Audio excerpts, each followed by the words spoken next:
Right, we're live. Hey guys, how's it going? Welcome back to the Kiwi Lads Show. We are back for day two, the final session of Australia versus West Indies. Now it's setting up to be quite a tough chase for the West Indies, to say the very least. Australia sitting on 568 runs for just the 3 dismissals.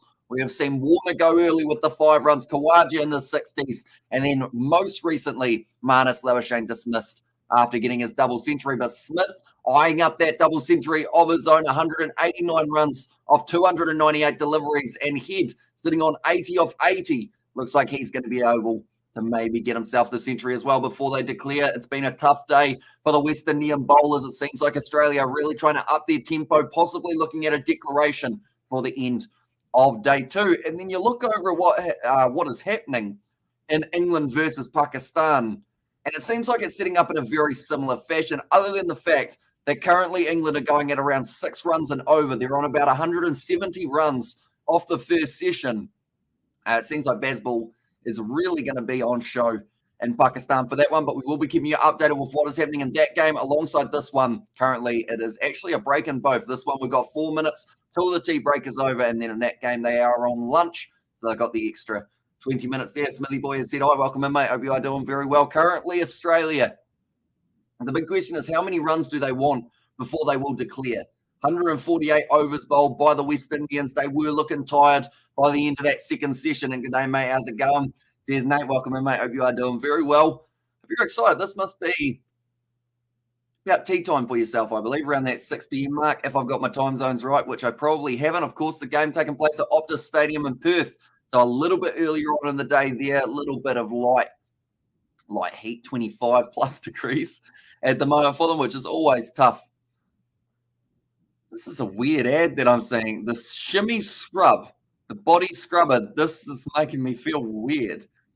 They've got like I don't even know what that is. 1,000 soft bristles. You're pretty much just toothbrushing your skin, but apparently it works well. I don't know about that.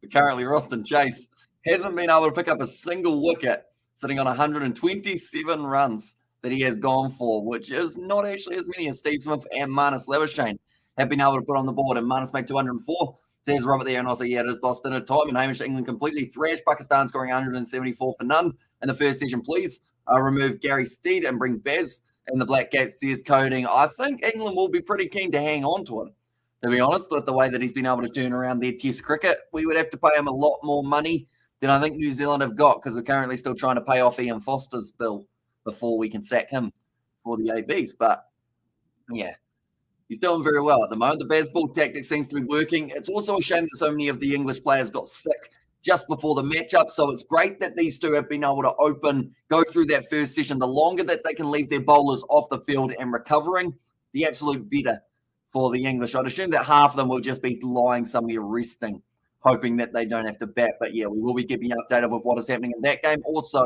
we're actually going to be covering the last session of that game on the channel after this day is over, because they are going to be going from 8:20 to 10:20. They've got the extra 30 minutes if they need it. And I think by the end of today, we're definitely going to see Australia having a few overs bowled. Quite overcast, so they might be getting close to that declaration. They're sitting on 568. I would say Australia are eyeing up the 200 for Steve Smith, maybe the 100 for Travis Head. It depends on how good friends he is with Pat Cummins. Depends on whether he gets a century. But I think we're going to see about 620 or so, and then the declaration. And Cummins is going to bat till Warner gets 200 and Head gets 100. Smith gets 200 and Head gets 100.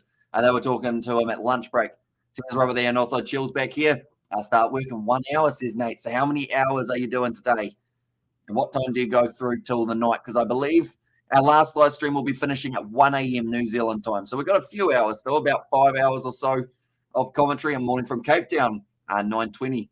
And there says Ruth, welcome in. Hope you are doing very well. Hopefully it's a nice day there at the moment. It is absolutely bucketing down here once again. You're going to hear me saying that a lot for the nice New Zealand summer. The 1st of December, start of the sunshine. It was sunny for one stage, and then it just absolutely rained for a while. And 12 hours is rough. But at least you have Kiwi Lads commentary for 4 of those hours, and then it's only another 8 hours to go, which is still a very long time, to be fair. Hopefully you do manage to get through it, Nate. Steve Smith hoping to get himself the double century. Not too far off. 11 runs between him and that. Travis Head sitting on 80 off 80, so he's definitely going well. And members Milestone chat too says, right there, one moment, we all go like this. I really need to see why they don't come up on my software, because it does get a bit weird that we have to go through a different system just to be able to read those same messages, if that makes sense. I don't know whether that was English or not. I go like this, and we will go like this.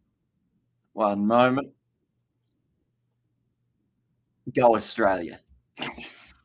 There you go. 12 or almost 12 months, I should say, 11 months for yourself, Robert. But Paul, they are showing him the youngster. He might be betting for the end of the day. And also, we get there 9:20 a.m. in the morning here, says a Roof. So, yeah, nice early morning start. The Dubai Sevens, I believe, will be on at a slightly earlier hour for you guys in South Africa, about 7 a.m. start time throughout the first day. 166 of 181 balls is the partnership that these two have been able to get for themselves so far. I think that's going to be closer to 200 by the end of this one. And also, let's go to Socceroos, says Nate in there. Did they end up winning last night? Nate, do let me know, because I know that they had their game.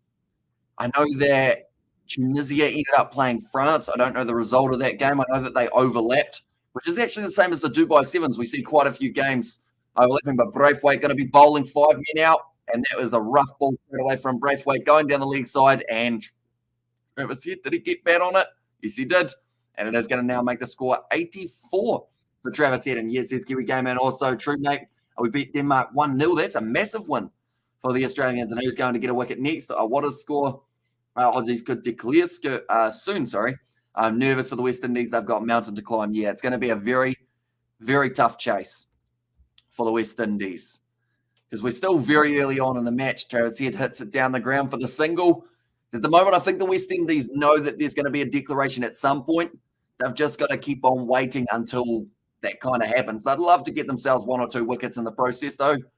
And also, yes, Sevens Rugby, says Roof. And also, have you seen the Sabatio is back ad on TV?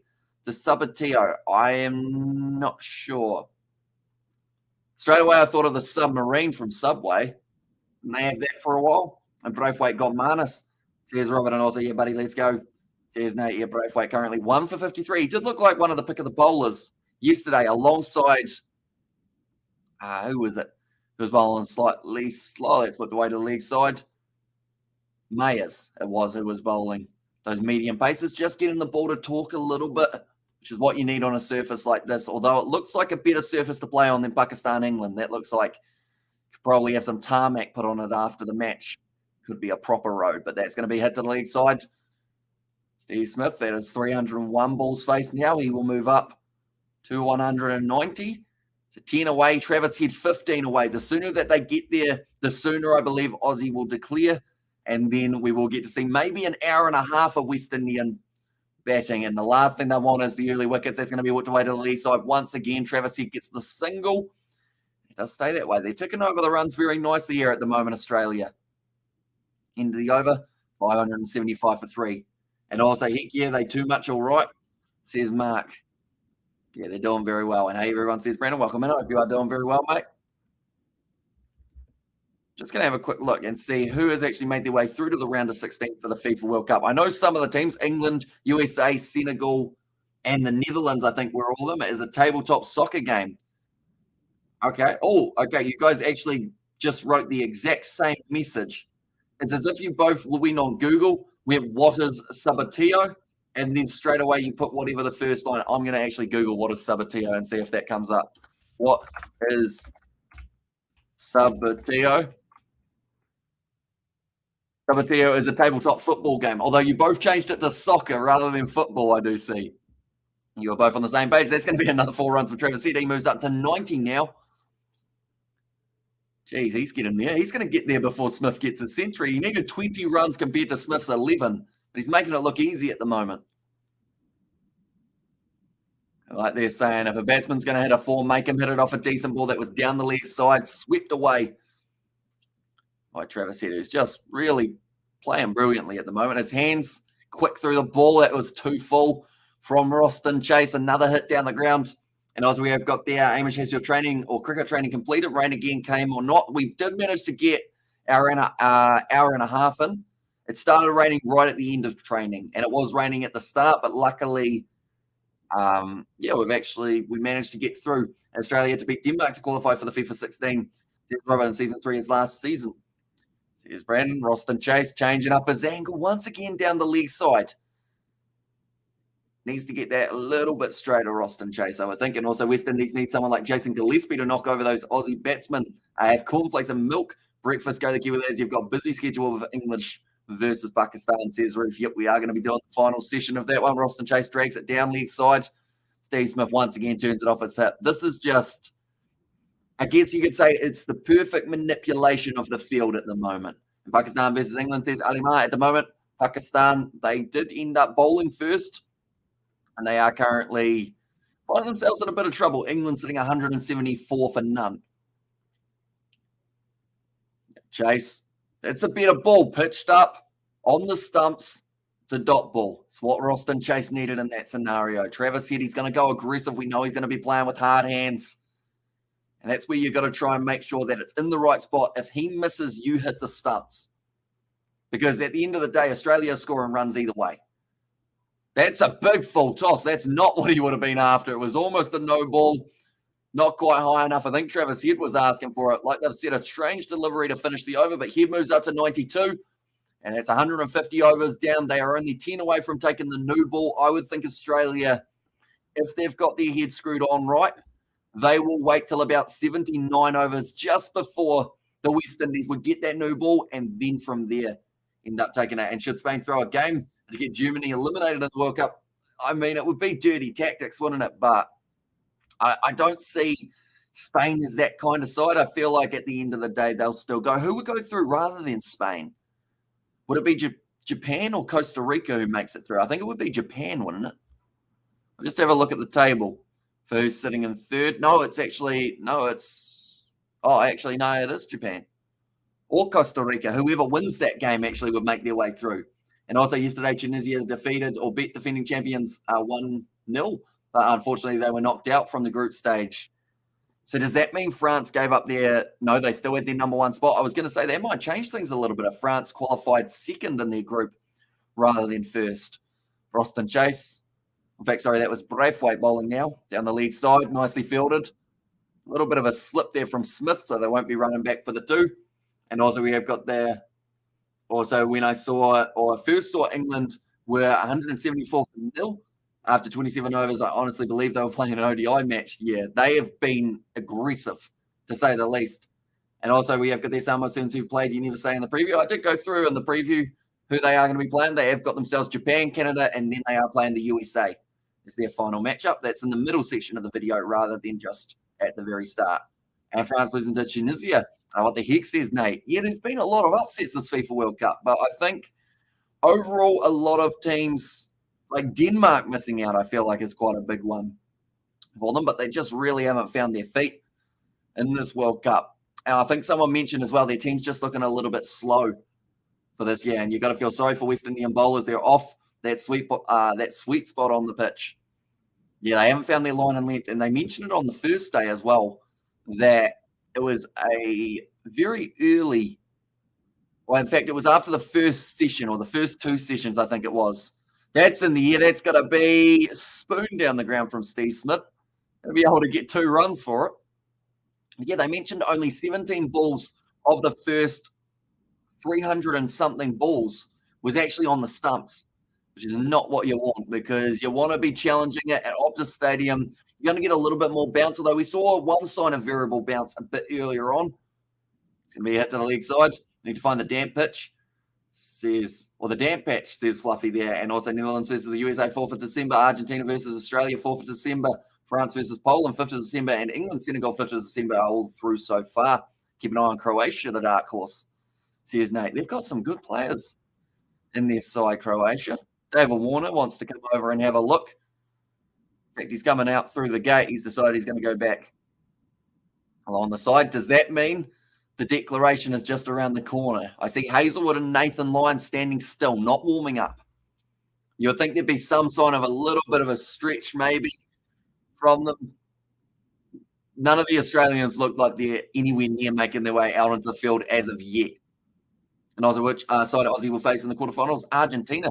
By the sounds of it. And did you go to the Oamaru Xmas parade? Was it on today, Kiwi Gamer? Because if it was, I did not. All off the edge. Steve Smith, though, it hasn't carried to Joseph, who's right on the third man circle. As Hazelwood got the whites on, he does. So I'd say for me, there are 30 minutes away, maybe. Maybe a little bit closer. If both of these guys bring up their milestones, then they'll just say have a whack for a couple overs before the new ball's available. Because psychologically, you want them to have to bowl right up until they could get a new ball, and then you say, no, we've had enough, thank you. It was on last weekend. Okay, well, I still didn't go to it, unfortunately. I think there's supposed to be a Christmas parade around here or up the road soon. Maybe. Or, in fact, the Strawberry Fair is next weekend. And also still in his greens. Was he? I wasn't paying that much attention to him. I assumed that they would open with Hazelwood and Cummins, though, if they had to. Oh, actually, no, Stark's a decent opener because you never know what you're going to get. And that can be dangerous on a pitch like this. And also rugby then feel, or cricket, it feel when you come back to one of them, says Brandon. Yeah, we've been chopping and changing over the last, actually, no, we've been mainly rugby the last few months, but now we're back into the cricket season. Slowly we're going to have a bit of sevens alongside the rugby, bit of FIFA World Cup as well. Nice shot from Smith. Hits it out to deep cover. Moves up to 97 or 197. Travis said on 97 here. And like they're saying, this bowling from the West Indies is not the classic test match bowling. It's more of it's almost preservation, but it's not working as preservation because Australia is still scoring runs pretty much every ball. Roston Chase. This needs to be on the stumps. It's down the leg side. Oh, a little bit of a muddle up. Steve Smith apologises for that one. He got a bit excited, decided he wanted the leg by. Travis said, does the big call. But that was way down the leg side. Just not hitting their length or their line, the West Indies, at the start of the session. It's still on strike, though. That's wide outside off stump from Roston Chase. I don't know whether or not that was to try and lure him in, which I guess it worked to an extent. He did swing for it. But once again, just the single there for Travis here. Those men have all lost their shirts. What does that say? Hold Durs, I think that says. Maybe. Couldn't quite tell. And I was like, hey, Michelle, how are you, mate? Says, Trucking Down Under. I'm doing very well, mate. Back into the cricket season, which always is a fun time of the year. It's currently the 1st of December. I don't know where this year's gone, but I hope you're doing all right, mate. You'll be in the busy season, are you? Around Christmas time? You let me know. I hope everything is going well. They've got two. Smith moves up to 199. We're about to see 2 milestones possibly here for the Australians. About to come up, but that is the end of the over. Head will have the strike. 596 for 3. A good total. And here, questions I asked to long time about GTA. You know what I asked? Says Brandon. About GTA, probably about these, maybe me and George streams. Might have been. And also all about scoring runs in both tests. Yeah, England have come out firing. Like, there's Bazball and then there's what they're doing now. 174 in one session is huge. Like, if you had that after 2 sessions, you'd be like, yeah, we're going a little bit slow, but we managed to get there in the end. But one session, they're keen. Get a lot of runs. I love seeing Ben duck it, though, because you watch him and he just reverse sweeps on the first day and the first session of a test match. You don't really see that too often. Advancing down the wicket. He gets one. They're just going to take the single. He moves to 99 alongside Smith, who's on 199. Right. Are they bringing everyone in? No, they're not. They're gifting him the century or the double century if he wants it. They've brought him one man at cover. That's not enough. The whole field's got to be up. You've conceded 597 runs. Get those boys around the bat, put the pressure on. I think De Silva's saying that as well. But the fielders, Braithwaite, the captain's saying, no, I don't want them in. I want them back. And also, Sweet Master Duckett. Steve Smith, 199. Whip to the leg side. Well fielded. They stopped him from getting the century. He's angry now, Steve Smith. And what about steamed hams? But Kakarot has Vegeta around for an unforgettable luncheon. Exactly right. I quite enjoy a good ham off the bone roast. It's going to be the single for Smith. Double century. Marnus did it a little bit earlier on. Smith follows suit. Those two have the same brain. I swear they do. Steve Smith gets it. Pat Cummins looks like he's about to have his tear in his eye. That will be his fourth test 288 matches. Gets the handshake from head and 99 lift balls. And also Legend says he can do it or do a whole Buckingham Palace wing in an hour. Of course, different type of sweeping. He'd be pretty good at that one too because he drops to. I'm trying to think of what other sport you need to get down on one knee for. Or I feel like I need to be careful how I word this. What else is there? I guess hockey, you get quite low, don't you, when you sweep it? Anything else, though? It's hard to think of. Maybe golf. No, you don't get down on one knee for golf. At least you don't when you play a decent shot. Right, Travis Head, 99. Can he bring up the century one ball after Steve Smith was able to get us 200? And also, we have got you same as when it happened again. I love it. Says Brandon. Oh, he's out. He's chopped it on. And Braithwaite gets the wicket. Head. That will hurt big time. Something similar to what we saw for David Warner. David Warner's like, yeah, I did that, but I did it on 5. And Travis Head's out. You got to feel for him. He's a nice guy off the field, but on the field, he's just being butchered by Braithwaite outside of the off stump. Brought it back in a little bit and just chopped on by Travis Head. I would think that that's probably going to be the declaration from Australia, is it? Do they decide to declare? Yet Smith is going off the field as well. They've decided that now's the time. Gets a little tap on the back. Travis Head. He's pretty much run into the changing sheds. He does not want to stay out there for too much longer. And also not quite a sweep shot in ice hockey, more like a wrist shot. That's something that I feel like I need to work on for my cricketing prowess, is I can't flick my, well, I can kind of flick my wrists.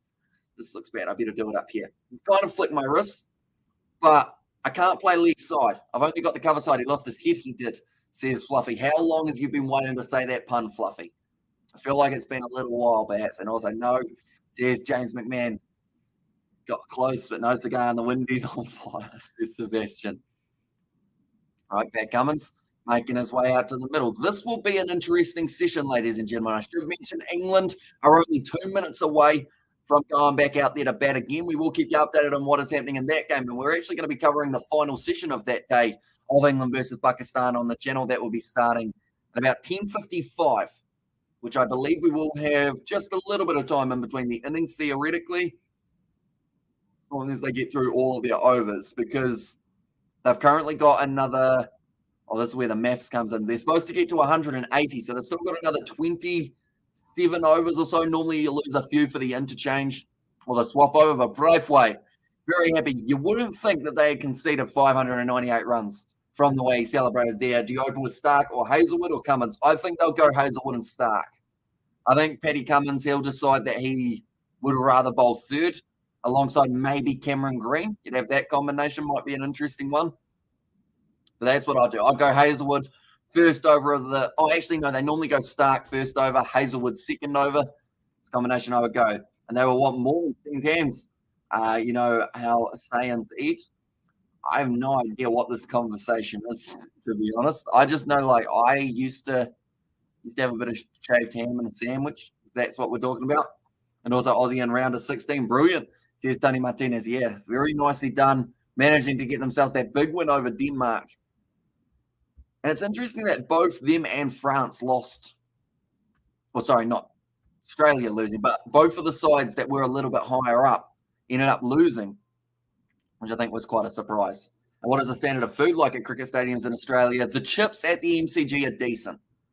And the pizza's pretty good as well, from what I've heard. Those are probably my only real analogies.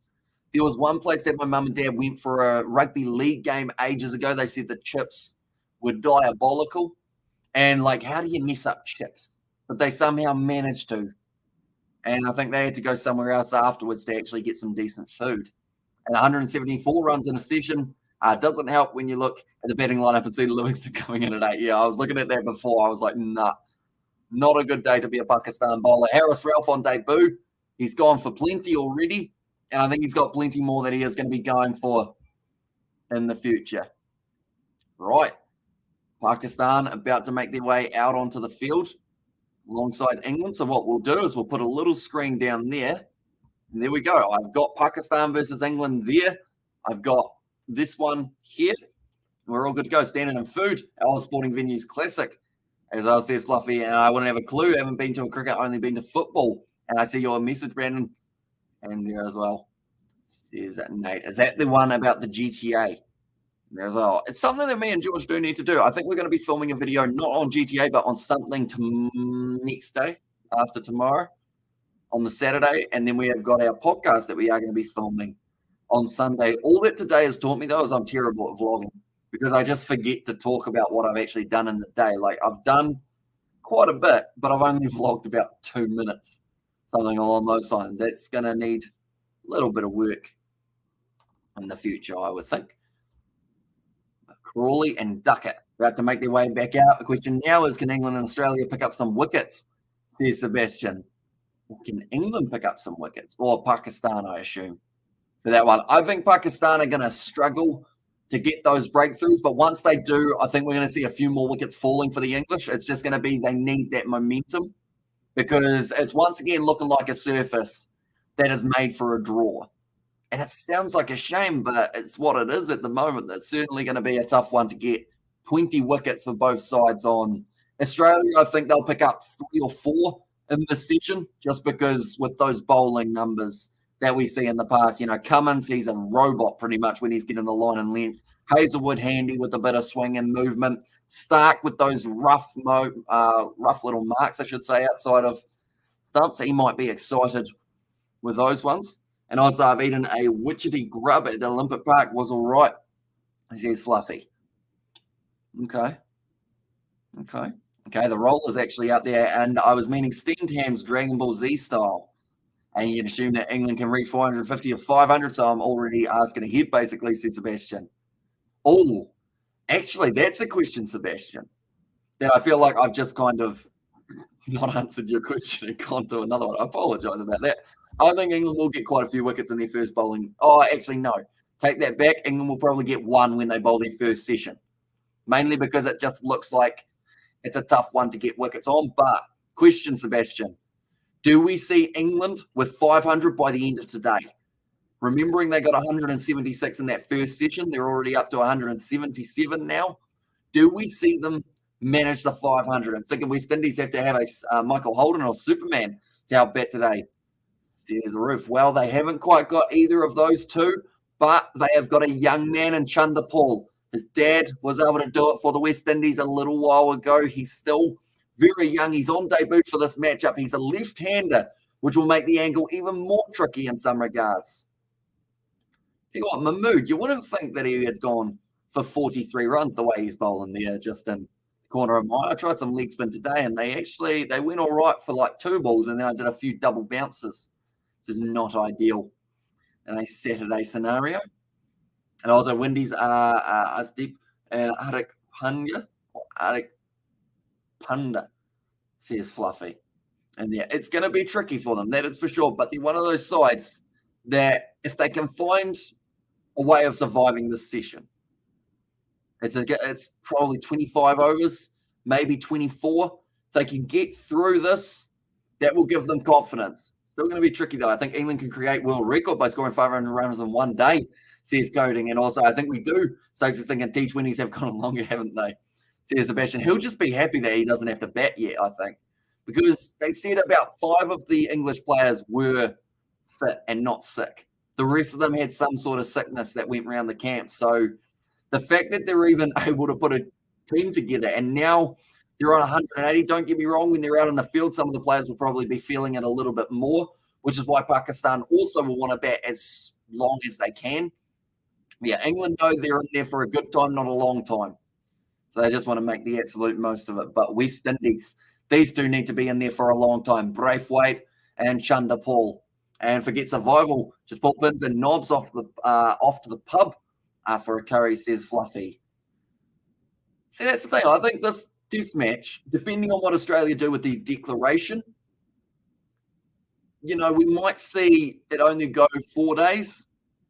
I think it's very unlikely we see it go 5 unless this pitch ends up reversing in terms of it doesn't break down any more than it already has. Are they playing at the Wacker or the Gabba Stadium? They are at Optus Stadium, believe it or not.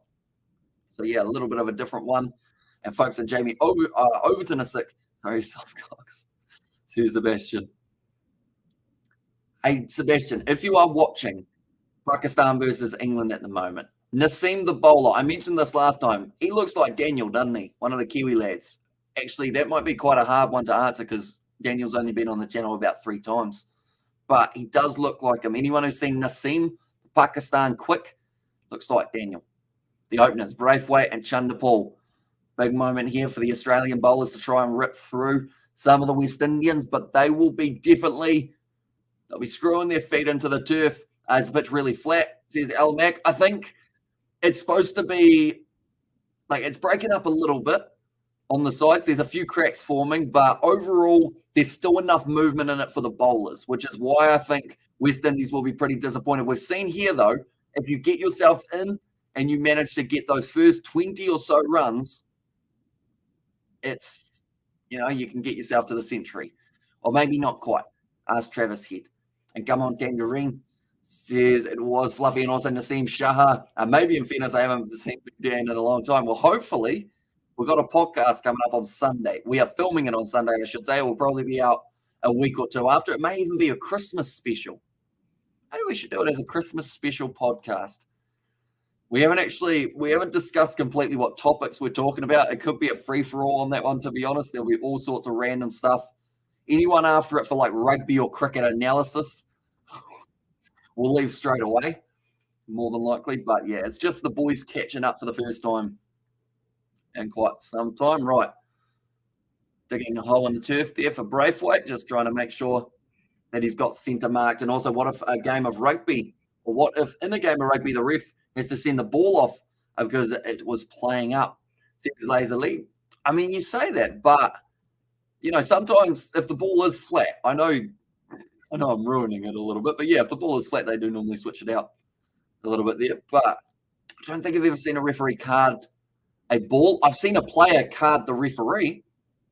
Fun fact. Oh, that's close for Shah. It's given as out for Crawley. He's on 99 too. Stark left alone outside of the off stump. Crawley's going to review this. Sorry for interrupting that first ball of West Indies versus Australia, but Crawley might also be dismissed on 99 here. It's an LBW shout for Naseem Shah. They're going to be checking that one. We'll keep you informed of what's happening for that matchup as well. While there's going on, and also which of the Overton brothers looks more like King Edward Potato, says Fluffy. They've both got unique faces, I think is the best way of describing it, isn't it? And also good idea, Christmas special, says Nate there. Right. Mitchell Stark. Didn't really make the man play it for that one. Now he'll be charging and trying to get a little bit closer to that off stump. That was better, a little bit shorter, but it's straight. Braithwaite able to get him behind it. Now, the thing with Stark is if he finds his line early, he's getting around that 140 Ks already. And Crawley can get his dad to buy the umpire, says Fluffy. As a close LBW, it looked pretty good to me. Maybe going down leg is the thing that's saving him. That is for Crawley. Not in this one, though, I should mention. They're checking on the DRS now. I'm just watching that ball travel. It was going down leg a little bit. It might be umpire's call. I think that's in a leg stump. But now Mitchell Stark charging in for this game. That's the in-swinger. Little bit of a hesitation. Thought about throwing it, Marnus, but it came out of his hand. And it would have been a close run out because he doesn't normally miss. And that's the thing. Chanderpaul, he would have been out without facing a delivery in his debut. Is missing the wickets. Crawley survives. That must be inches, if not like half millimetre away from the stump. So it's going to be not out for Crawley on 99, ladies and gentlemen.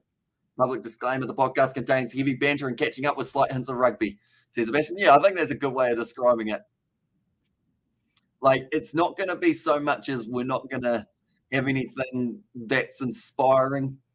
Really, I don't think. We're not going to have a special guest. It's literally just us chatting. That could be the name of the podcast, just chatting. Probably already taken. Now Stark Chanderpaul, what a ripper that was from Stark. Comes off the outside edge for Chanderpaul. You'll take them any way you can get them. And in his test match debut, gets himself 4 runs off the edge. He's smiling big time. He said, that was quick. Good morning, Amish, says Darren Smith. Welcome in, mate. Hope you are doing very well. Chanderpaul, though, he survives. He's got a run on the board. In fact, he's got 4 of them. How quick did that ball go? Because that was about the worst ball to face. Mitchell Stark bringing it back in. It would have been a good shout for LBW. Maybe a little bit short. But Chanderpaul now. He'll know that there is probably a bit of a difference in pace compared to what he faced in the warm-up game now.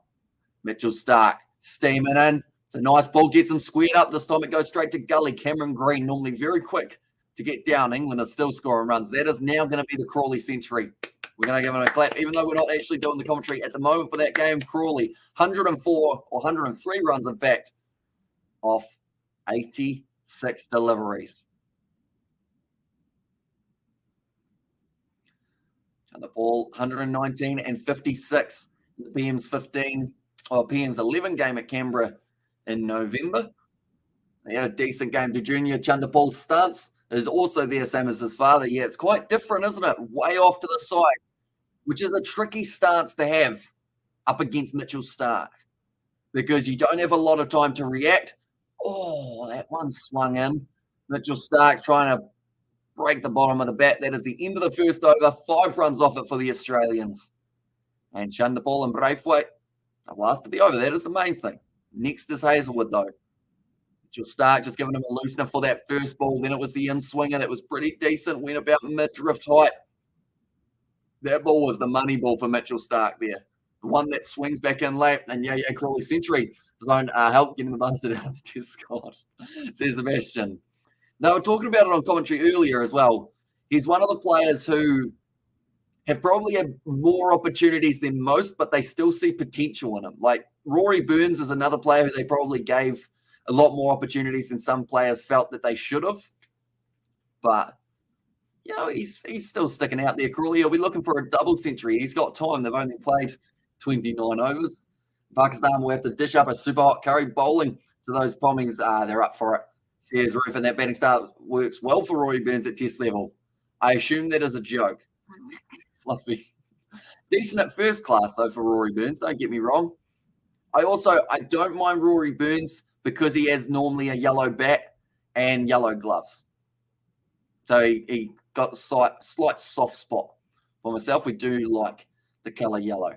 And also, I've been cheering for Crawley to succeed, says Fluffy there. And also, Crawley is just 24, but very inconsistent in tests, says Coding. I guess it's just all about getting a little bit more time under your belt as well while you're a youngster. From India, says it, Rahul. Welcome in, mate. Hope you're doing well. Hazelwood on the money there, in swinging.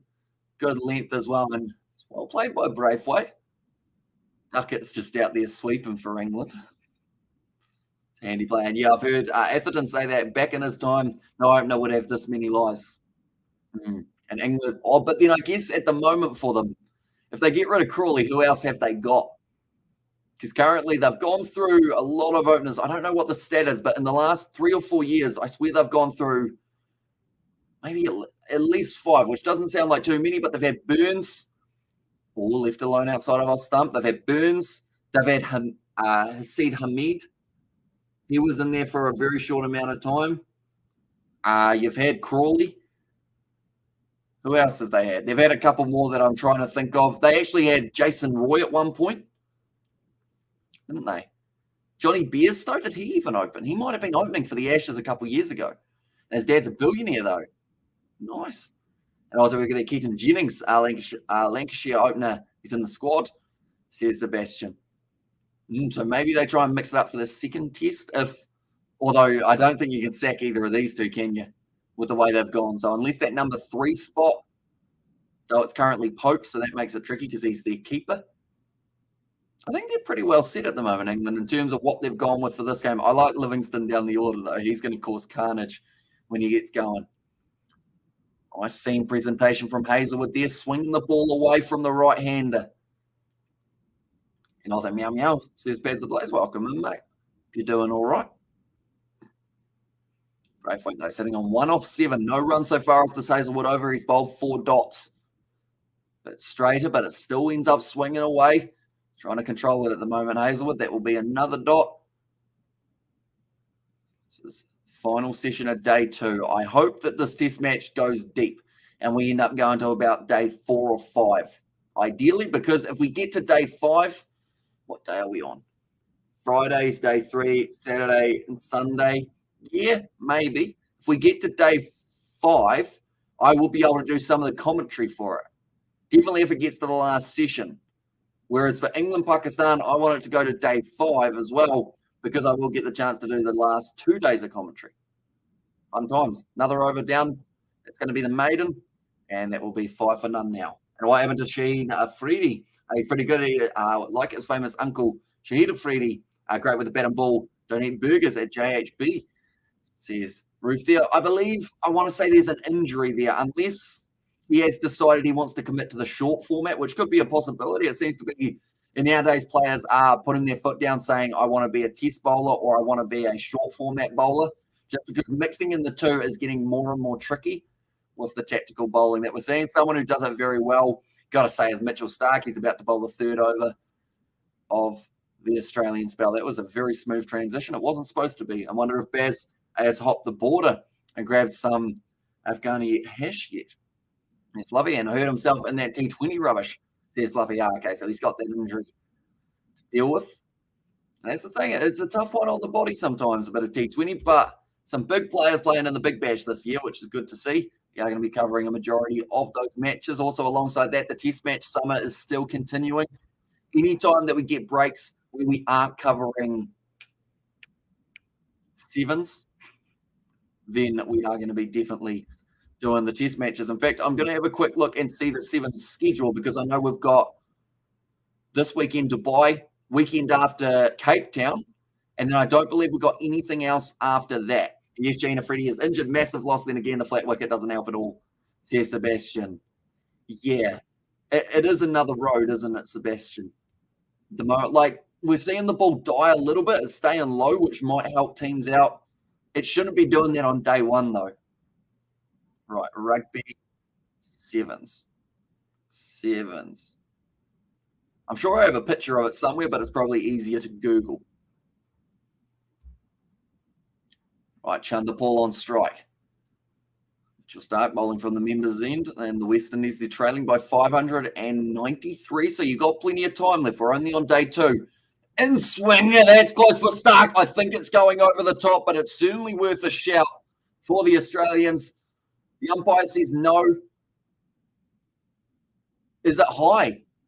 Okay, Alex Carrier said if there's no bat on it, I'm happy with it. I thought it was all right. The comments from a few of the Australians, Cummins didn't want to use that review. Wait, did he have time? The clock stopped working. They've reviewed it. They stopped showing the clock for a little bit of time there, but they've decided to go upstairs. Cummins wasn't keen. He was like, nah, we don't really want to use it. And then all the players were like, yeah, no, it's good. And then he went like that. For me, it's high. And I was like, either Sebastian, how's your side, Amish? Can you feel the ball hitting 6 in the first over? Says Roof. He managed to get a 4 off the edge. Pretty handy. Ben Duckett, most runs, or the highest average, in fact, I should say, for 2022. They are just showing. Oh, it stayed a little bit low. Tell you what, I might have to eat my words here. That one has not gone as high as it originally looked like it was going. It's hit him on the back leg, on the kind of just above the roll. Has he hit it? He hasn't hit it. Thank you, Ruth. Hey, everything is good. How about yourself? Says Sebastian there. This could be a wicket. That one stayed lower than I thought it had. Impact in line. Oh, it's umpire's call. Just clipping the stump. In fact, tell you what, if it was a little bit lower, it would have been out, but it is going to be not out. So I guess in a way, well, I'm not correct by saying it was high. It was just high enough, though, to stop it from being out. And the highlight baseball at Stokesy on a Sunday night. There's Fluffy in there as well. Okay, like they said, 51% needs to be clipping the stump rather than 49. No, Chanderpaul would have been nervous for that one. It was actually a lot closer than I anticipated there from Mitchell Starc. But he's starting to find his length, making it tricky. And that's the thing that the West Indies didn't do enough of, pitching that ball up, testing the openers. David Warner, it was the pitched up ball outside of our stump that he ended up chopping onto his stumps, loses wicket for 5. So Dubai Sevens, then it goes Cape Town, and then, it's actually 50 days' time. That is Hamilton Sevens coming up. So 50 days, then it's Sydney the week after. Then about a month after that, it's Los Angeles, Vancouver, and then Hong Kong. So it goes in little 2-leg situations, which is quite good for us. Now start charging. I'm about to sneeze. Boy, I'll tell you what, if he missed that, I was going to be sneezing through his wicket. Because that was close. If he had missed it, would have hit the stumps. Chanderpaul, like they're showing, it stayed relatively low, but just ends up clipping the top of the stumps on the review. So Australia, they keep that review, I should mention. So they've still got another 3 that they can use. Because it is local umpires, it means that you do have yourselves the extra review to be able to burn. Chanderpaul, only runs we have seen from that youngster so far was off the edge through third slip and gully. But Starkey's starting to charge in more. It's a good ball once again on the money. Good defence, though, from Chanderpaul. That will end the third over, 5 for none, another maiden for the Australians. And like I mentioned, for this session, it's all about just staying out there. They've got an hour and 20 minutes left that they're able to bat, plus an extra 30 minutes if they need it to get through the overs. And I think they're going to need that extra 30 minutes, to be honest. But just don't lose the early wickets. That was an absolute ripper there from Mahmood in the Pakistan-England game. I feel like I'm at a sports bar watching all the different screens of all these sports that are currently taking place. I'm not too sure what other sports we've got on at the moment in the world other than these 2 test matches. I assume there's something on for a Thursday night. FIFA World Cup a bit later on, but then by then, both of these games will be over. That's a nice ball from Hazelwood. Steep bounce. Carrying right through to Keary. They say 140 for Hazelwood. He's starting to build up a little bit as well. And I feel like him, Stark, and Cummins are going to love the surface. And then you've got Cameron Green with that little bit of extra height. He will have to pitch it up a bit more, but that is something that Green normally does anyway. They're trailing by 593 runs, the West Indies. So plenty of time, plenty of runs left that they can manage to get themselves. They want to get back into the contest.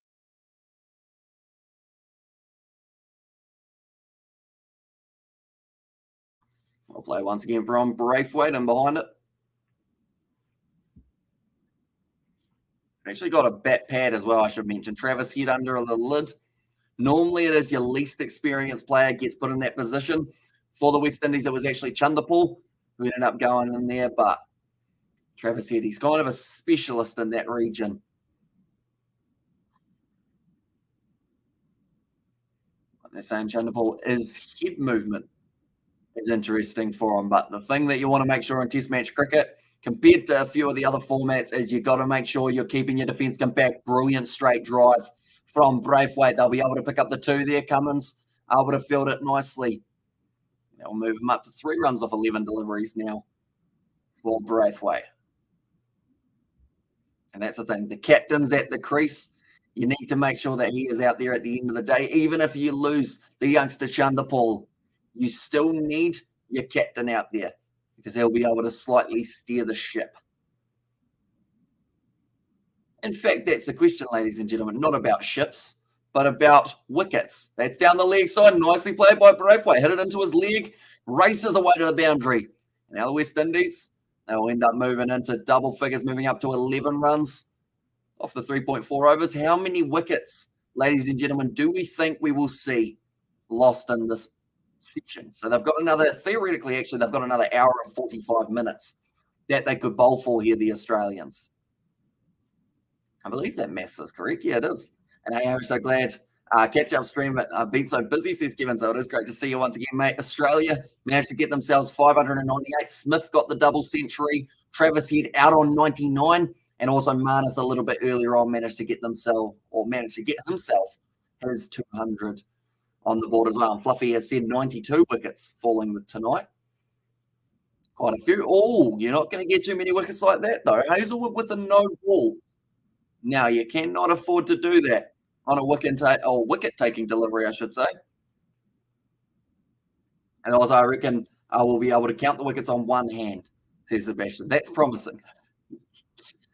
Definitely, because as soon as you get to the 2 wickets or the 2 hands, oh, that's close.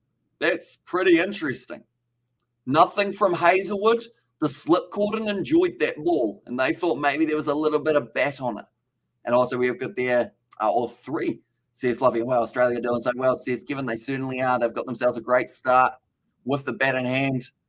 What's this noise? Oh, tell you what, it was swinging away. They've got Snicko up already. No noise on the bat. So a good choice from Australia not to review that one. It was interesting. Hazelwood wasn't keen, but all the slip cordons straight away went up. Hazelwood now, that's better. Just outside of the off stump, swinging away and slightly off the seam. Into the 4th over, 12 for none now for the West Indies. They've got off to a good start. They haven't lost that early wicket. They just need to keep on building. Chanderpaul already sweating. Of course, it's hot there at Optus Stadium for this matchup. Should mention for anyone who wants a update on England versus Pakistan, 32.3 overs down. And that's a weird number to say because you're about to hear how many runs they have on the board, which is a lot different to the amount that they should have after only 32 overs. They have got themselves over the 200. Crawley brought up a century. Duckett's there on 95. And the English, they find themselves in a very comfortable position in Pakistan, sitting on 209 for none. Stark charging in, a little bit leg side-ish. Nicely played by Chanderpaul, once again getting in behind it. It looks like England are getting some one-day cricket practice against the Pakistan side. And fastest double century opening stand in history, allegedly. It's pretty impressive. All by an English opener in Test. Like the fastest by an English opener. There you go. He's actually at the fastest English opening century. That's impressive.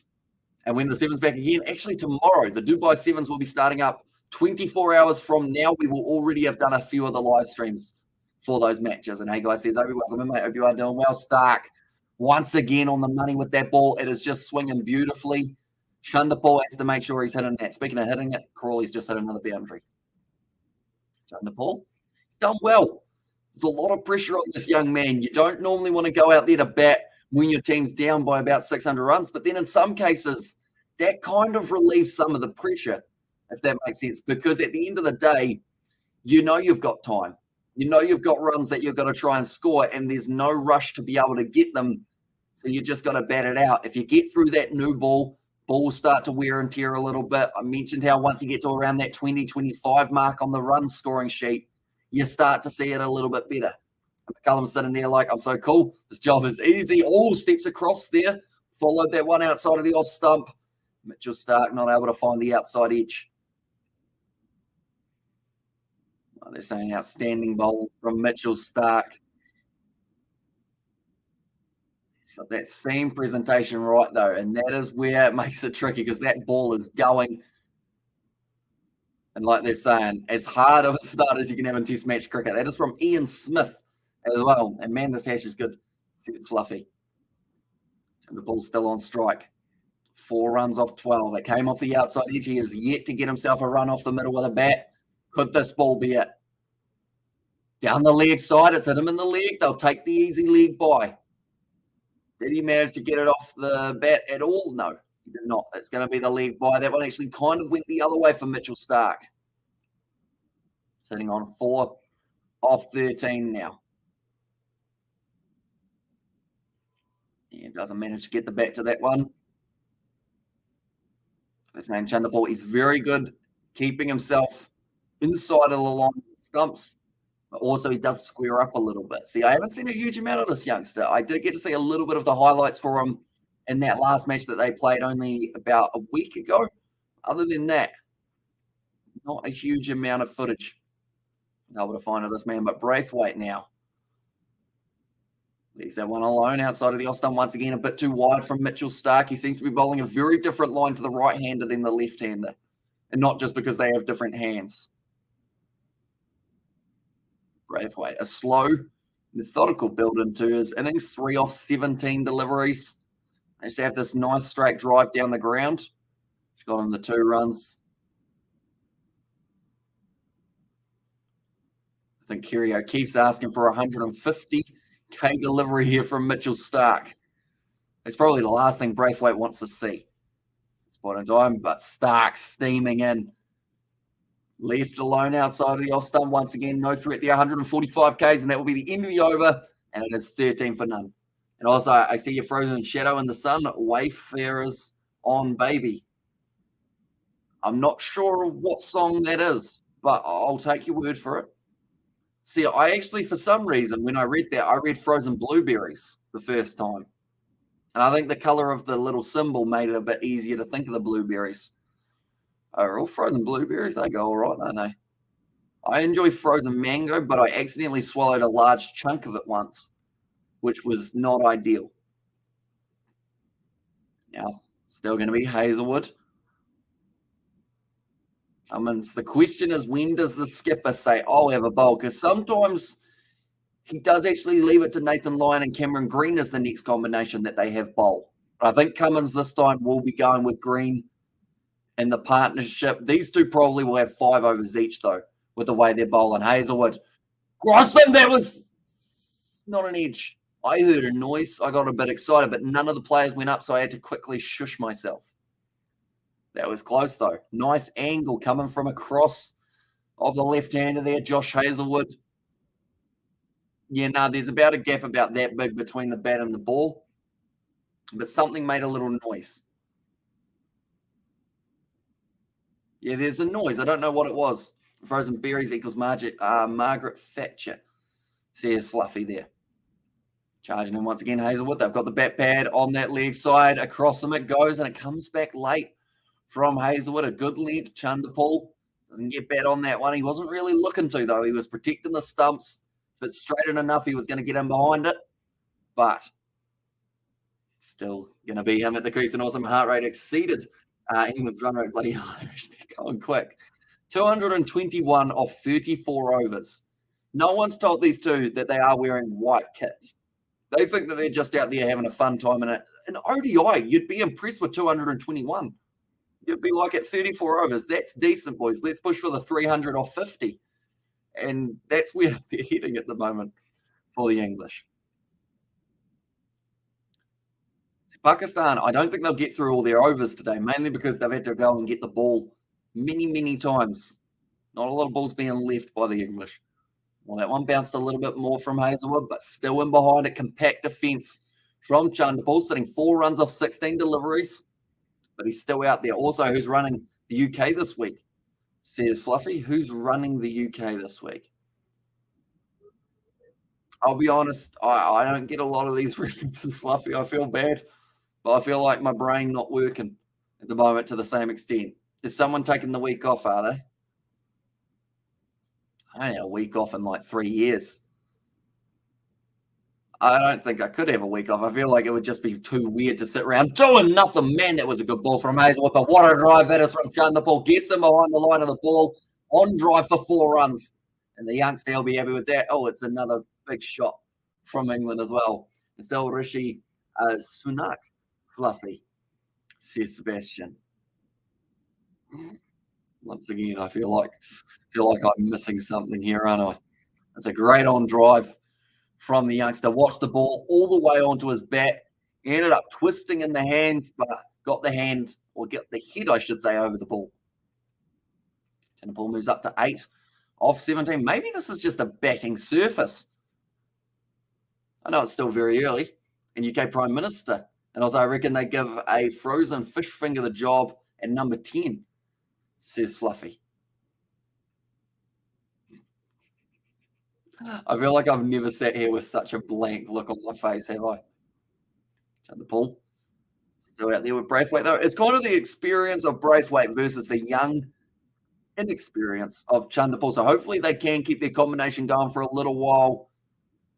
They can get out of the session with only losing maybe 1 wicket. They'd be pretty happy with that. They've still got an hour and a bit to go. That one's bounced up. I think it's hit him in the box. And Chanderpaul, he's still a youngster. He might not be able to have any children now. It'll make his dad in Florida very sad because they've got the 3rd generation of cricketers Luckily for him, it's on the last ball of the over, so he has time to let the nuts recover. It's 17 for none. And also Tangerine down. And also Fish Finger, better than a lettuce, says Keith. Oh, no, that's square on. That's a nut breaker. Unfortunately, he knew straight away. I was like, oh, no. And that's one of those feelings. He's trying to smile about it, but you can't really smile. He's getting his legs shaken out. Is the West Indian man going to massage them for him? The coach is like, what do you want me to do? Do you want me to move them? Chanderpaul's looking like he's just been knocked out. Looks like he is well and truly rattled. And I was just like me when my mates start a conversation about cars. I know F all about cars. Says Sebastian, 106 Ks, that one hit him straight in the box. And also, letters can be foreign secretary, says Fluffy. Chanderpaul. He's been looking solid, but now he'll be looking a little bit sore, I would think. Something's going to be turning blue by the end of the evening. Now, just showing that great straight-on drive that he was able to do. And then the last ball of the over, boy, it would have hurt. Straight in there. Sounded like a gunshot. And Chanderpaul's got to try and walk it off now. He knew straight away. Chanderpaul, he gets the leg shaken. I don't actually know what the best technique. That's one thing that's interesting. For all of the times that a male has been hit in his nuts, no one's been able to work out the technique to stop that pain. Something could be on there. If you can work out how to stop a testicle shot from hurting after being hit in the testicles, you could make a lot of money. Usman Khawaja just mocking him a little bit there, shaking David Warner's legs, going, did that feel good on your nuts?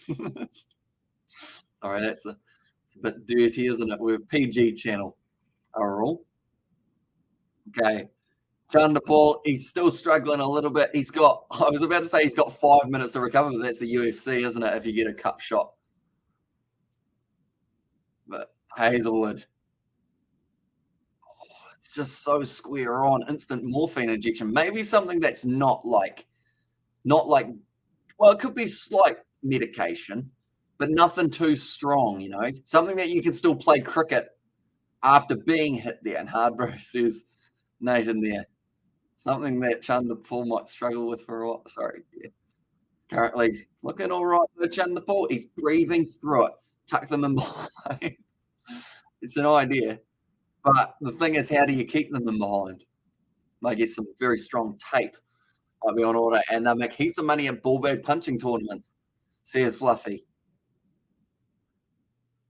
Okay, they're talking about how long are you allowed to be able to continue. He looks like he's going to walk it off. He's going to be all right. Last ball of the over, non-strike. He's in the perfect place to be after getting struck in the groin. Duckett's hit that one in the air, but it's going to be once again clearing the field. I should also mention congratulations, Ben Duckett, getting himself the century in England's game up against Pakistan, and just show the victim a nude Maggie Thatcher pick, says Fluffy. Might do it. Braithwaite now on strike for the West Indies. Stark steaming in. It's a good in-swinger. He was aiming maybe for the box of Braithwaite. He has been able to dial it down. I used to tickle them with a feather. It doesn't make the pain go away, but I like it. Chanderpaul's still crouched down at the non-striker's end. He's doing the groin stretch, just without the groin stretch.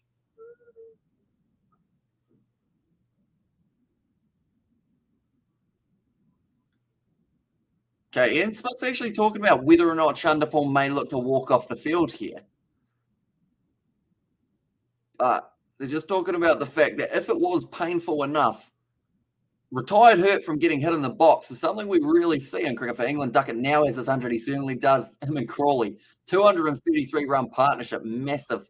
By the way, I just leave mine at home in a jar. Smart play. Can't get hit if there. What if that jar breaks while you're away, Fluffy? Then there's something to think about. Does that mean that the pain would then rattle? Oh, Duckett's gone. Duckett's going to be... No, he's not gone. Okay.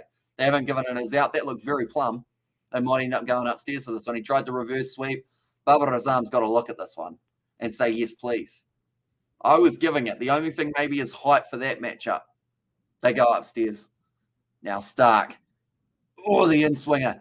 Beautifully played down the ground. That is the benefit of 144 kilometres coming off your bat face. The fact that it just rolls hard. Pat Cummins does well to field it. I think they're going to be able to run back for 3. That will test out the groinal region of Chanderpaul. Get hit in the box and then have to run a cheeky 3. And also, well, that's what ball bag insurance is for. There's Fluffy. True. This is quite close for Duckett here.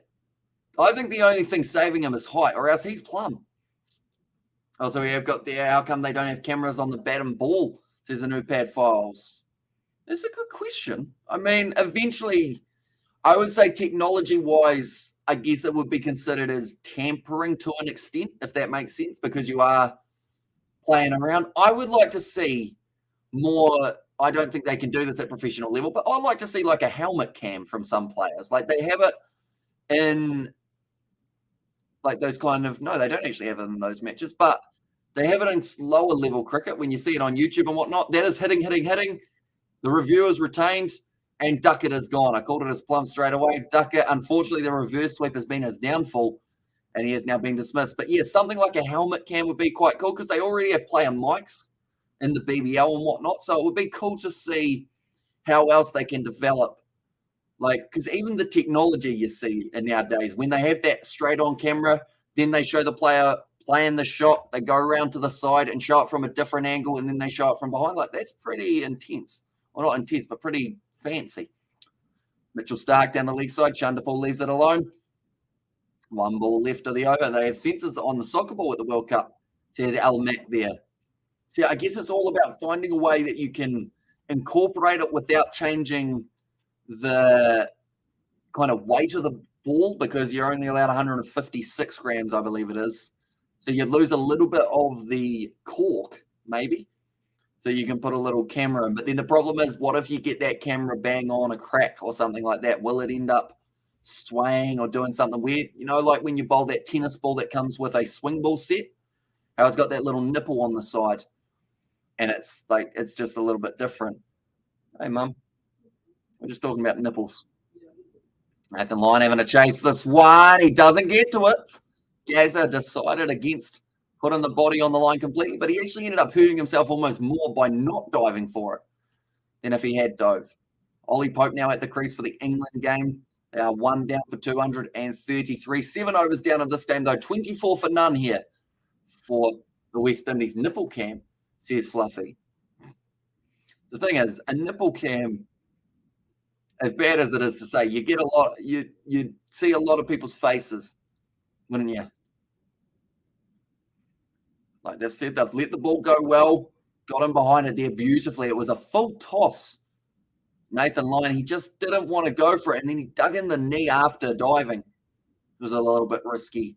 We're on the West Indies currently trailing by 574. We don't really need to look at that number yet until it gets way down to maybe around that 300 mark. Then you start to look at that follow-on option. Oh, what a ball that is from Hazelwood outside of our stump, bouncing through. Braithwaite unable to connect with the bat. Like saying on commentary, we knew Australia were going to declare at some point. It's a shame that it came when Travis said, wow, that ball stayed low. That was ugly in that matchup between England and Pakistan. I have to keep on clarifying. I'm sorry that I'm watching 2 games at once. It probably is very confusing.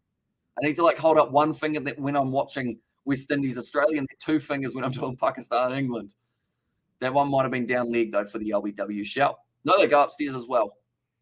Hazelwood, that's a nice ball. Oh, how is that missed the outside edge of Braithwaite? He decided to go searching for it. Risky to do so. Because at the end of the day, Hazelwood, he gets that late little bit of swing as well. And probably 2 wickets, says Ruth. That one actually stayed straight up, and then it hit the seams and managed to swing away a little bit more.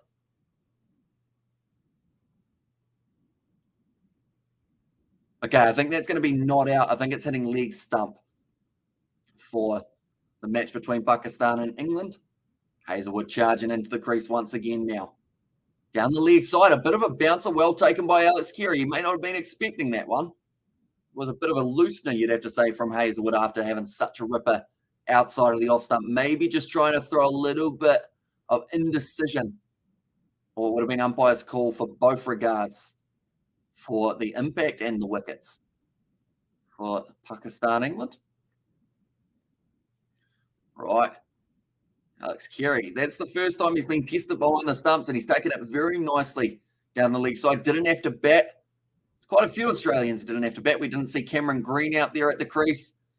He was almost the next man in, I want to say. Would have been in at 6. Then Alex Carey. You didn't see Hazelwood or Stark or Nathan Lyon or Cummins. The other man, I thought I'd better list everyone rather than leaving someone out. That's going to be nice single taken by Braithwaite. Now Chanderpaul on strike. On 12 runs off 22. He's actually still ticking over quite nicely. England seems to be stuck in the mud at the moment on a Nutella chocolate spread, says Ruth. Yeah, they've hit that 233, and the runs are no longer flowing, although we've seen a lot of variable bounce come in the last 3 or 4 overs, which is very concerning because we're on day 1 of that test match. We're on day 2 for West Indies, Australia. We're seeing some cracks starting to form, but nothing to the extent of a huge amount of variable bounce. That's a ball. Had to hit it. And it was very nicely done. Hazelwood, little inside edge from Chanderpaul. We'll go back to his mark.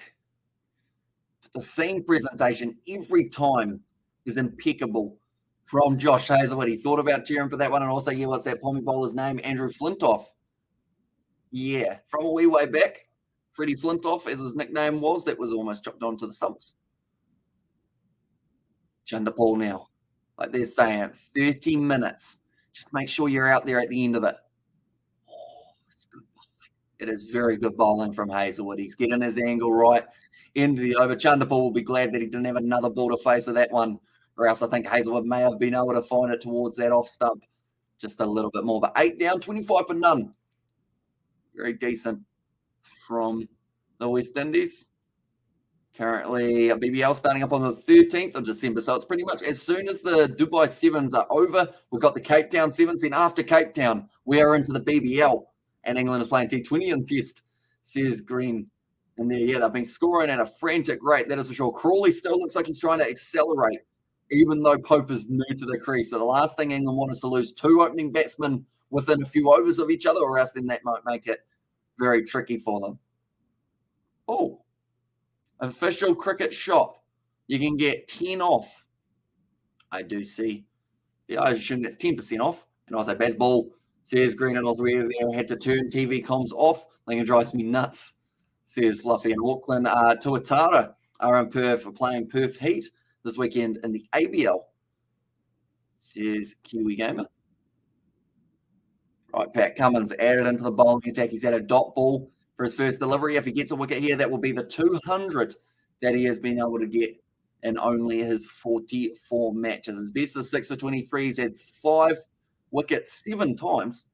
You leave longer for dead, or you leave long or Langer for dead, by the way, says Fluffy. Me leave Langer. Oh, it was close to the elbow. A little bit shorter than what we normally see from Paddy Cummins for a start, but he likes to throw that ball. And straight through him for Crawley. Sorry, the other game. Aris Ralph picks up the wicket of Crawley. And England, they've had such a good start, but now they're starting to lose wickets. Sorry, I got a bit excited there. I need to keep my eye on this one. But that was a ripper of a ball from Harris. And also New Zealand all-time 11 T20 team. Oh, that's a tough one, Green, because there are many great players over the last few years, or even before that stage as well. You've got to have a McCullum in there somewhere, I would think, Brendan McCullum. If we're talking T20. Oh, that's hit him in the balls. Oh, no, Braithwaite's feeling that one too. And unfortunately, he won't have as long to recover from that one. I guess you, Langer's a terrible comms man, says Fluffy there. So both men have been hit in the testicles for this matchup so far. Pull up your bootstraps, Chanderpaul. Some boundaries, boys. Focus, switch on. Here's Roof. Although this is just about survival for the early stages, you don't want to go risky and accidentally get yourself out. Yeah, that one hit pretty square too.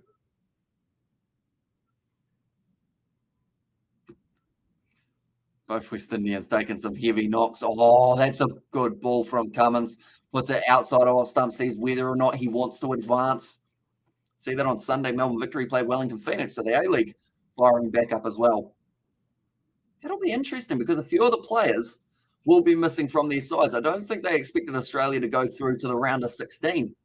So maybe that is why they have got the A-League coming back, because quite a few of the big players, like Jamie McLaren, he won't be there in the Hyundai A-League, or the Isuzu Ute A-League, as it's now called. Braithwaite on strike, Cummins. He's got 2 balls left here. What can he do with them? Bringing him in. It goes to the league side. Looking like Braithwaite will just get the single. If he hadn't been hit in the box a couple balls prior, they may have pushed for 2 there, but they will just get 1. Chandapal, he's still adjusting his. He's still feeling it from earlier on. He'll be on strike. 12 runs off 24 deliveries, sitting at a strike rate of 50. And last round for Holden's, the Cigars this weekend. Says Kiwi Gamer. Oh, Harris Ralph's bowled another Yorker. Paul just taking a little bit of time getting adjusted here. It's a new bowler that he's got to face. Paddy Cummins, not exactly a bad bowler in any sense of the word.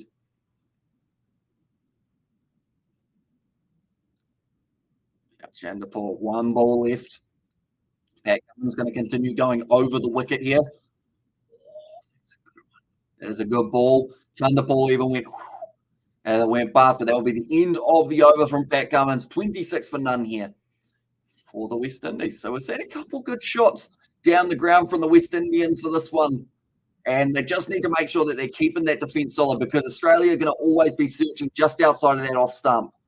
Australia, they went upstairs for 1. They retained their review as it was umpire's call, but it's going to be an interesting one.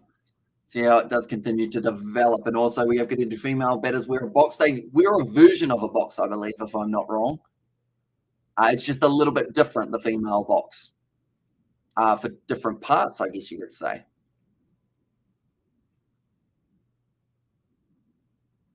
Reverse sweep there from Ollie Pope. Risky shot to play early on. Now charging in still, Josh Hazlewood. It's going to be almost carrying to Travis here, but he did control it well, Braithwaite. Got over the top of the bounce, kept that elbow high. Manages to get it right. We've seen here Australia's pitch map for the opening bowlers is a lot more stumps and anywhere near the stumps, whereas the West Indies, they were very heavily spread. Yeah, it's quite an interesting one. Although we should mention as well, the West Indies, they had 2 left-handers that they were bowling to with that wide pitch map. And if they do, I want to be reincarnated as a woman's box, says Fluffy there. Now Hazlewood charges in. Nice drive down the ground. Keeps his strike nicely. And Braithwaite, Labuschagne knows that's racing away, and that will be another 4 runs, just keeping it straight. And it's a no ball from Hazlewood. That is twice that he's already had no balls in this matchup. The last thing he wants is to pick up that wicket on a no ball delivery. It could be crucial for the Australians. But moving up to 30 runs now, the West Indies. Yep, that is a no ball. I should mention anyone who is new. Sure to hit that subscribe button. We have got plenty more cricket coming up in the future. The next live stream that we are doing, it is the final session of the matchup between England and Pakistan. That is going to be the last session of day 1. Starts at 10:55 p.m. New Zealand time, and we will be live for that one. Down the leg side, nicely worked away by Braithwaite, who has recently moved into double figures, just gets the single. Good fielding in the deep by Mitch Stark at fine leg. Braithwaite, 6 matches in 2022, 503 runs, and he has got the average of 71 deliveries. 71 runs, I should say. So he's certainly got the potential. And as long as him and Chandapur just build up this partnership, I could do all right. And as I Hamish, is this a spinner's pitch? Says Joshua, I would say it will be on day 4 and 5. We'll see a little bit more of the spinners in action. We didn't see too bad of it. That's a misfield. Oh! Tell you what, that one smacked Chandapur right in the chest. He would have felt that one. That one was swinging in and seaming as well from Hazlewood. Oh, it's a tough day to be a youngster making a debut. We got one of the best bowling attacks in the world just coming at you constantly. The ball just followed him, hit him on the arm. Tell you what, he'd go all right at limbo, Chandapur. Looks like he has got relatively good core strength, really, to be able to bend that way and still get up. If I bend that way, I'm not getting back up. And that is a known fact. But yeah, later days of the surface, I think we're going to see those cracks starting to open up a bit more, and also those foot marks. Nicely bowled by Hazlewood, a little bit straight. It's worked down to fine leg once again, finds Mitchell Stark and takes the single there, Chandapur. Just trying to remember what over David Warner lost his wicket in. It was a relatively early one. Oh, yeah, it's hit him right on the bicep. Very well played. He's bent around like he's a slinky. That one. And like they're saying, a brute of a delivery, and also bugger time for my Nutella Tangerine Enema session, says Fluffy in there as well. He's done pretty well not to accidentally hit his stumps, though. I've actually done that. I've been hit in the head with the ball, or like hit in the neck, and it bounced up into my helmet, and then my bat fell onto the stumps. So I was out. That was unfortunate. Not only do you get bounced, but you also end up losing your wicket in the process. Braithwaite sitting 12 of 34 deliveries, so ticking along very nicely. West Indies, he scored a majority of his runs down the ground and also working the ball to the leg side. I mentioned it, 20 runs on the board for each of these guys, and all of a sudden it's a different batting game. They have faced, you have to say, some very, very good bowling from Australia so far, but they haven't allowed that outside edge to catch the ball as of yet. Braithwaite facing off with Hazelwood, plays it well, ends up cushioning that ball. That will be the end of the 10th over. 3.3 is the run rate, as they are 33 for none now in this one. Ollie Pope sitting on 12 runs off 8 deliveries in the England versus Pakistan matchup. Root yet to get himself off the mark, sitting on 0 off 3 as we currently sit. West Indies, they trail by 565. Slowly working that down. If they can get that down to, I would say, 520, somewhere around there by the end of today, they'll be pretty happy with the success, as long as they haven't lost those wickets. That is the main priority for the West Indies here. Just make sure you are continuing to keep this partnership developing. Chanderpaul facing off with Cummins. They've got 3 slips, a gully, and also a leg slip here. Well bowled once again by Cummins. Gets that ball swinging away a little bit and has to just wait Chanderpaul for the right ball to go after. If he picks the wrong ball, he's going to find that edge, and one of those slips may be able to get the ball. I'm picking Steve Smith's second slip from this angle from Cummins bowling. That's probably the most dangerous option at the moment for Chanderpaul. Scary. He's got those bright new Kookaburra gloves. They must be new. I think he used to have the yellow ones. He's managed to get the upgrade, maybe the sponsorship for Alex Carey. Cummins that time straighter, finds the edge, but it does end up cushioning into the back leg of Chanderpaul. That one I felt too nice either after getting hit in the box earlier on, but it did go out to Cameron Green at Gully. He's one of the biggest men who field at Gully, but one of the most agile, I would say, as well. It's actually hit him in the back leg there for Chanderpaul. Don't know how much bat he got on that one. Might have just ended up going straight through.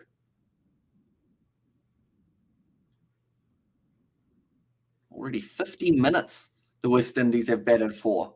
They are yet to lose their first wicket of the day. Cummins. Now, it's a short ball. That one's hit him in the heart that time.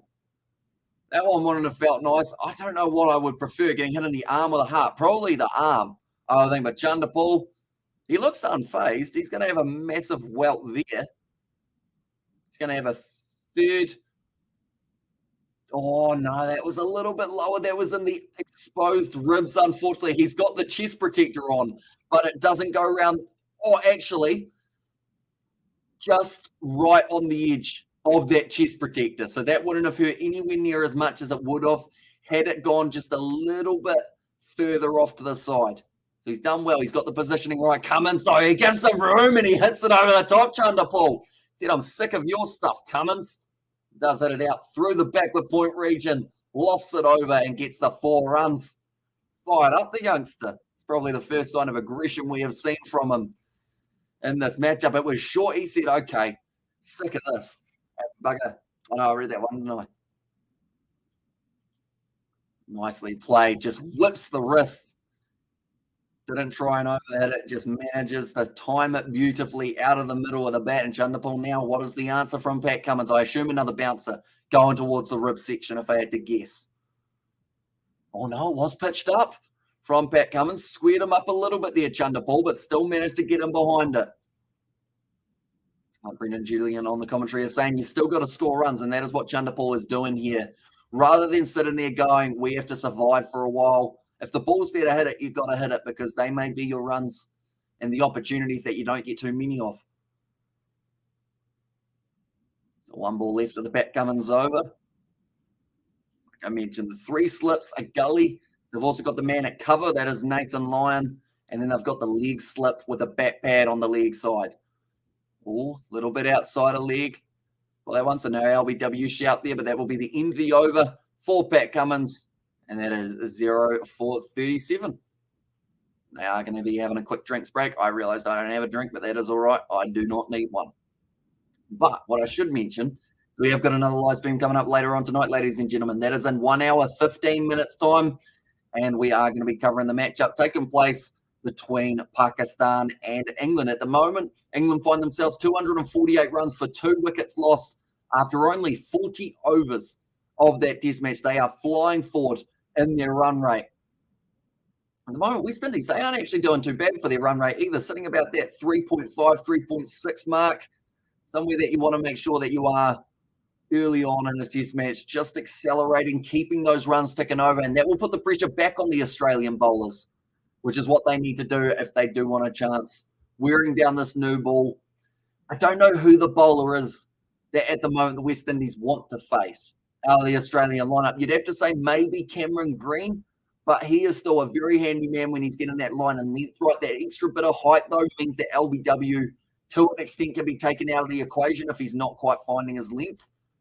But you would think probably they want to get into Cameron Green, a little bit of Nathan Lyon as well, maybe, just to see what it's doing in terms of the spin, although we did see Braithwaite pick up a couple wickets with the spin deliveries from Labuschagne and also Travis Head.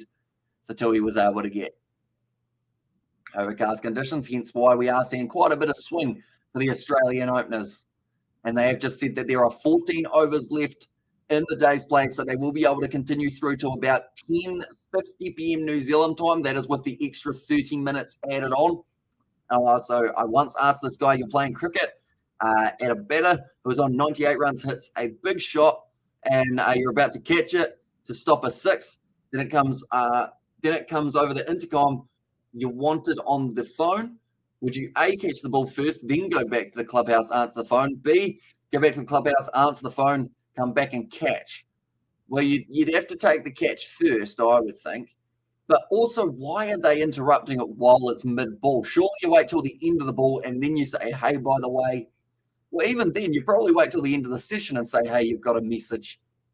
Who's on the phone is my bigger question. Do let me know. And every time I hear the name Chandapal, I'm thinking about the song Temperature. Sean Paul. That is a bit of a tune as well, isn't it? Frozen fruit, disgusting, yuck. Nothing like fresh pineapple. Yeah, I've never had frozen pineapple. Might be a reason for that. Maybe it's not the best. I don't mind a frozen mango, but it's got to be an Australian mango. Unfortunately, we get Peruvian mangoes here, and they're just not the same. And I'm very sad about it. Showing Chandapal there. A little bit of extra speed. You know, I can just hear Sean Paul going Chandapal, which is not ideal because now for the rest of this test match, I'm going to be hearing that. Nathan Lyon into the attack. I mentioned whether or not that would be what they want to see. It doesn't really matter. They're going to have to see it anyway here. A little bit of attacking field maybe for Nathan Lyon. You got to have both mid on and mid off up though. You don't want someone long on, long off. If you're doing that, you're gifting them a single. And it looks like Australia, they're strategic. They've got someone at mid off and they've got a deep mid on. Not quite a long on though, so he will be able to cut off that single, and also someone at a kind of straightened cover just on the edge of the pitch. It's going to be Braithwaite on strike though. Spinner for the West Indies, who was able to pick up those wickets. They've got a back pad, they've got a leg slip of David Warner, and that one's going to go straight through the gap. And it looks like Braithwaite, he was keen for the 2. I don't think they're quite going to get there though. Stark's got a good arm, does throw it back into Alex Carey. Now, I think they're going to be changing the field up a little bit. Now, this is a little bit of a veteran versus rookie scenario. Nathan Lyon, this man's had a lot of test matches. Chandapal, this is his very first, so he will want to make sure that he's not giving away his wicket early to the veteran Nathan Lyon. He'll have a game plan here, whether it's in this over, the next over, or the one after that. He'll have a ball plan that he thinks will be able to get Chandapal out, and I think we're going to have to wait to see it. I don't think he'll go with it straight away. I think he'll be strategic with it.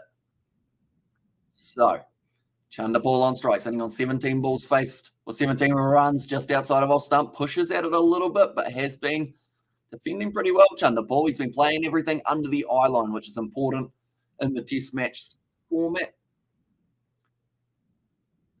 Nathan Lyon, though. He's got a few tricks up the sleeve.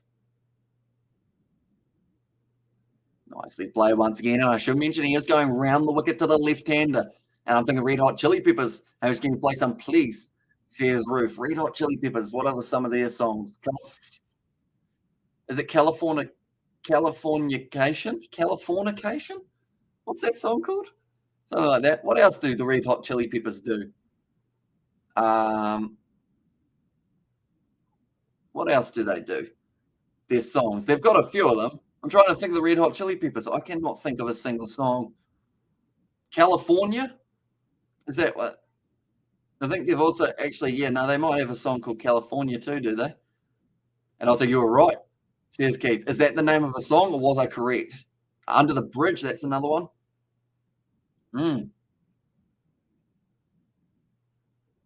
feel like they've got a lot of songs that probably get underrated in terms of no one really thinks of them as the Red Hot Chili Peppers, if that makes sense. You just hear them so often and you're like, oh yeah, I know that song, but I never looked into who actually sings it.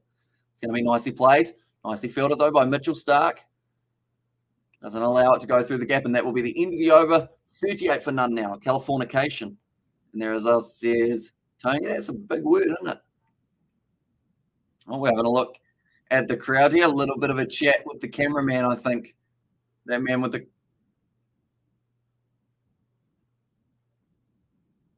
This is a very awkward encounter because they were pretty much asking, what do you want us to do on the camera while we're watching the cricket? And I think the guy was just like, watch the cricket or like act like you're watching the cricket.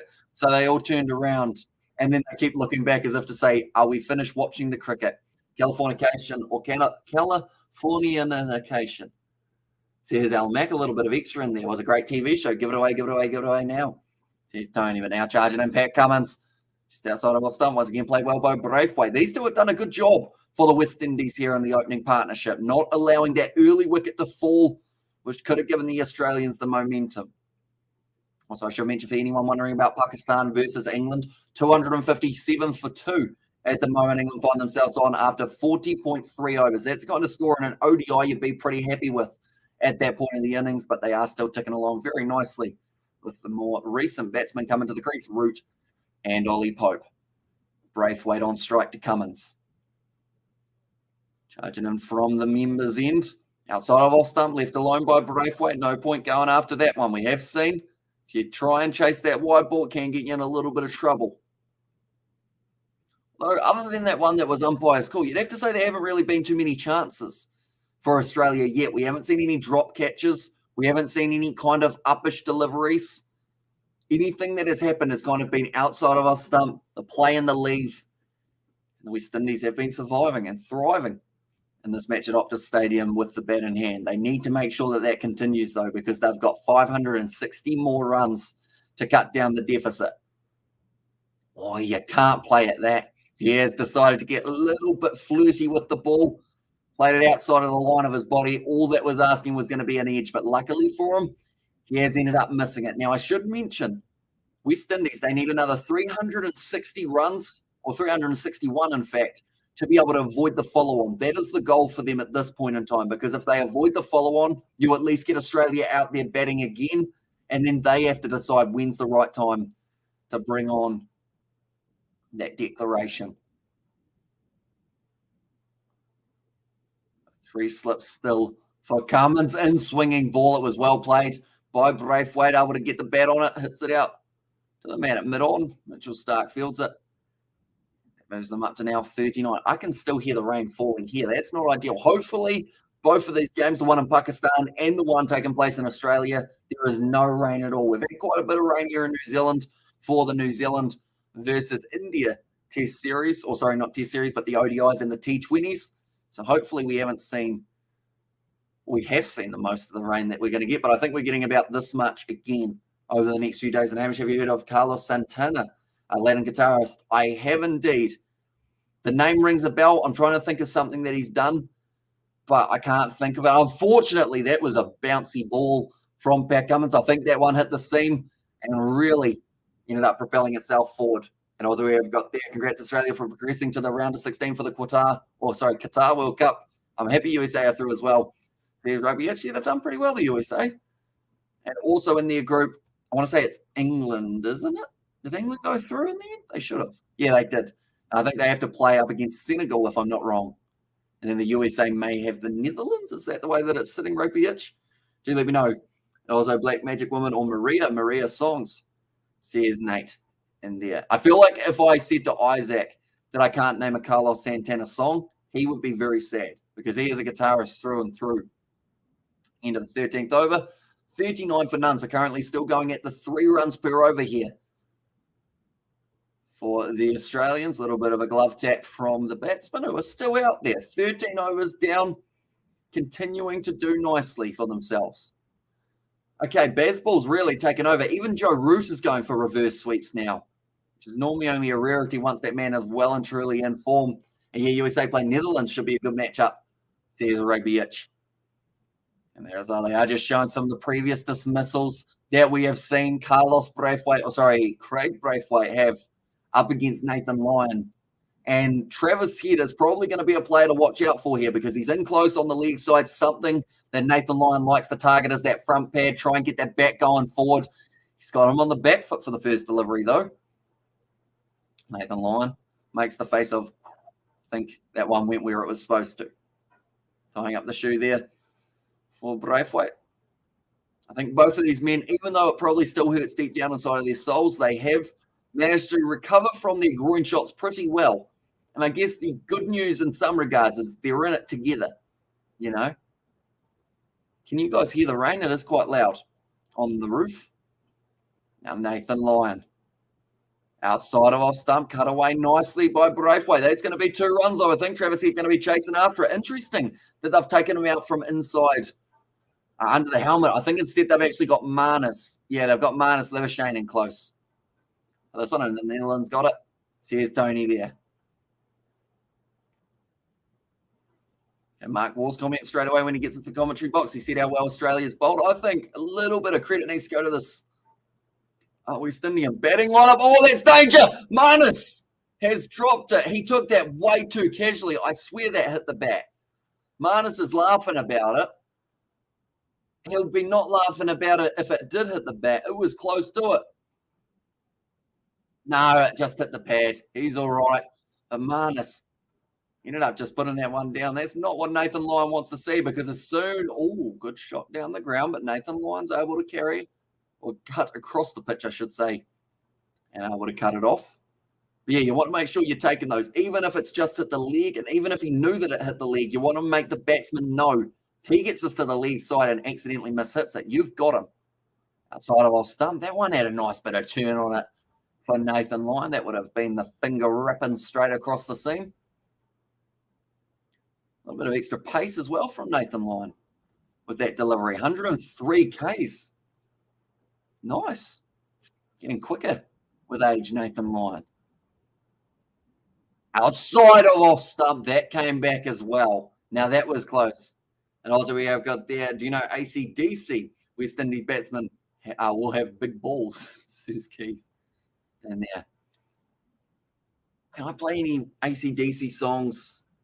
No. Not quite. It's probably one that I'd like to be able to play. I used to be able to play a little bit of Guns N' Roses, I think, and a bit of Bon Jovi, but AC/DC, actually, AC/DC, are they Iron Man?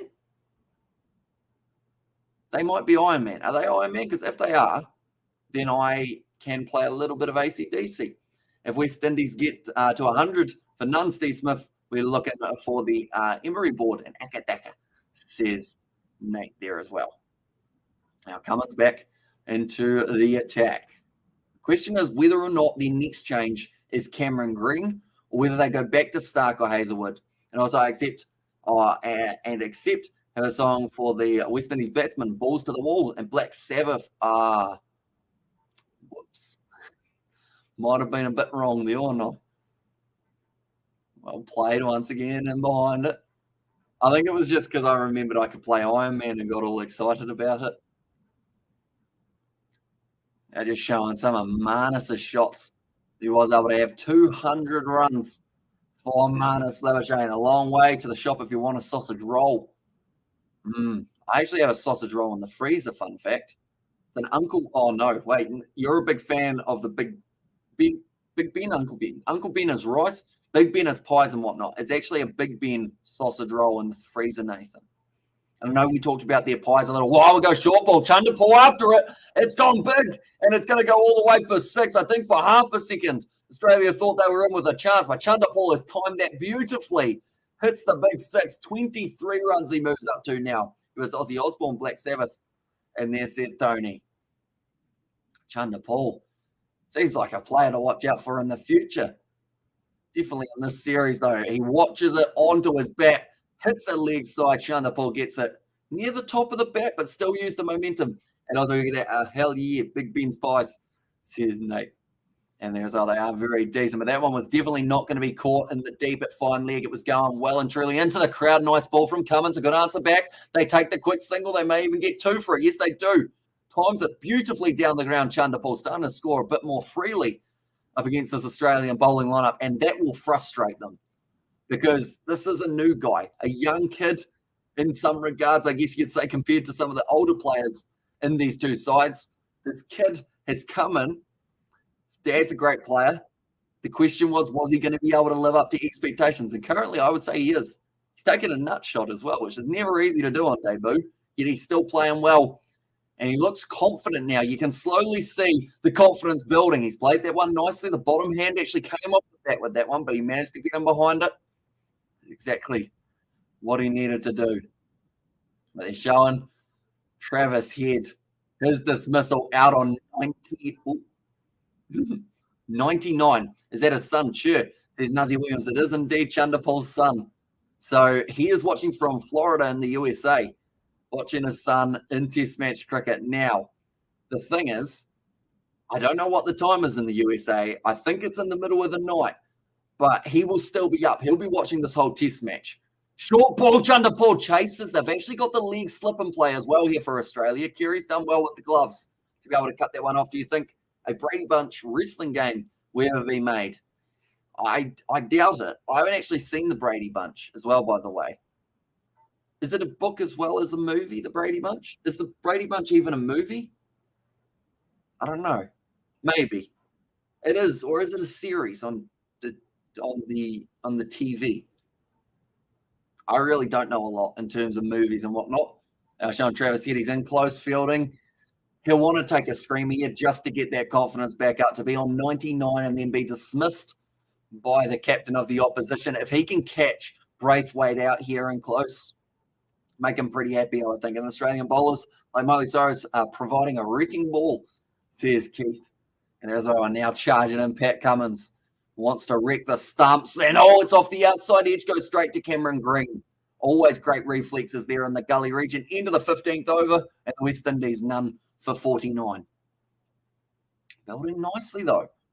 They've got themselves almost the 50 runs on the board. More of a partnership than we did see between between Australia's openers and Warner and Khawaja. We did see Warner dismissed early, but then it was that next partnership of Khawaja and Labuschagne that really developed nicely into a strong one.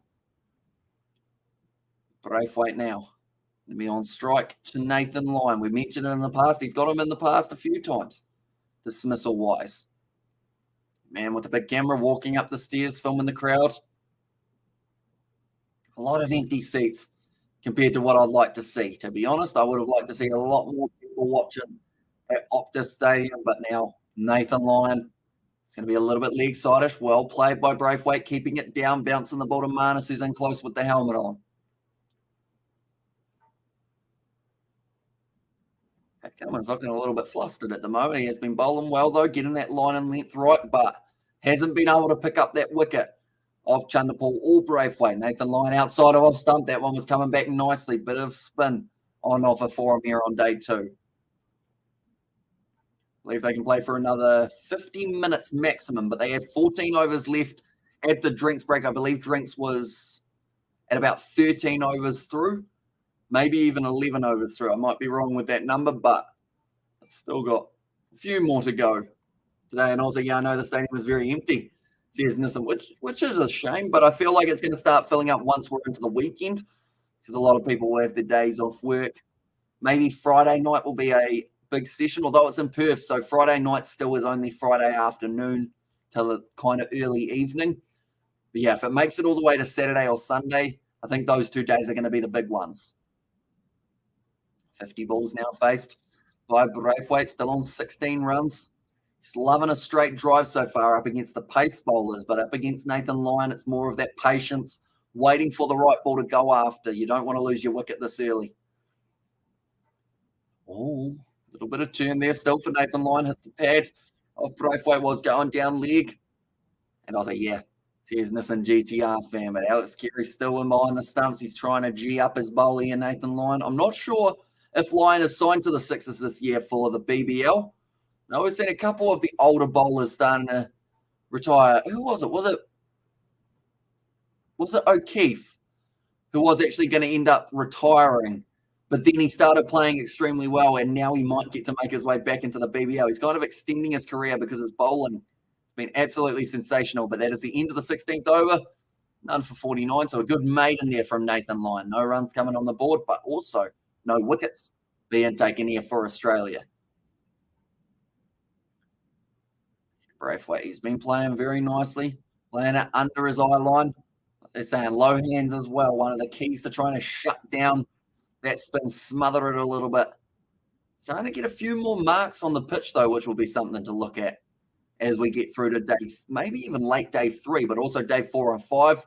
We're going to have a few interesting situations, I would say, with if the ball hits a crack or a divot, foot mark, anything along those lines. We're going to see a little bit of variable bounce maybe coming in. Cummins, nice ball. Well played by Chanderpaul, though, protecting his stumps well.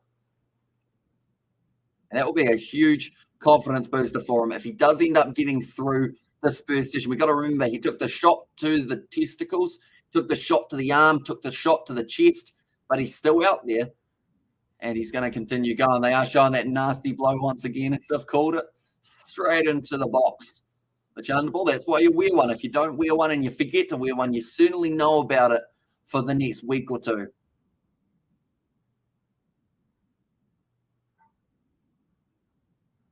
Cummins charging in, still around the wicket. Well played there, hit down the ground. Once again, going to be able to use the pace of the ball. They just take the single as Nathan Lyon fields it nicely, and that is the 50 up for the West Indies. A great start for them in this one. They are just showing the technique.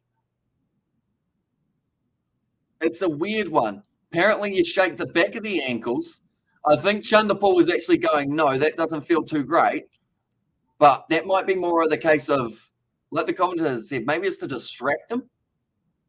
Maybe if you get hit in the balls, you just need to hire a magician.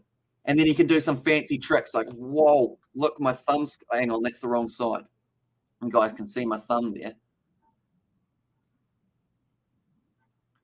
Wow. My thumb's coming off. Ow.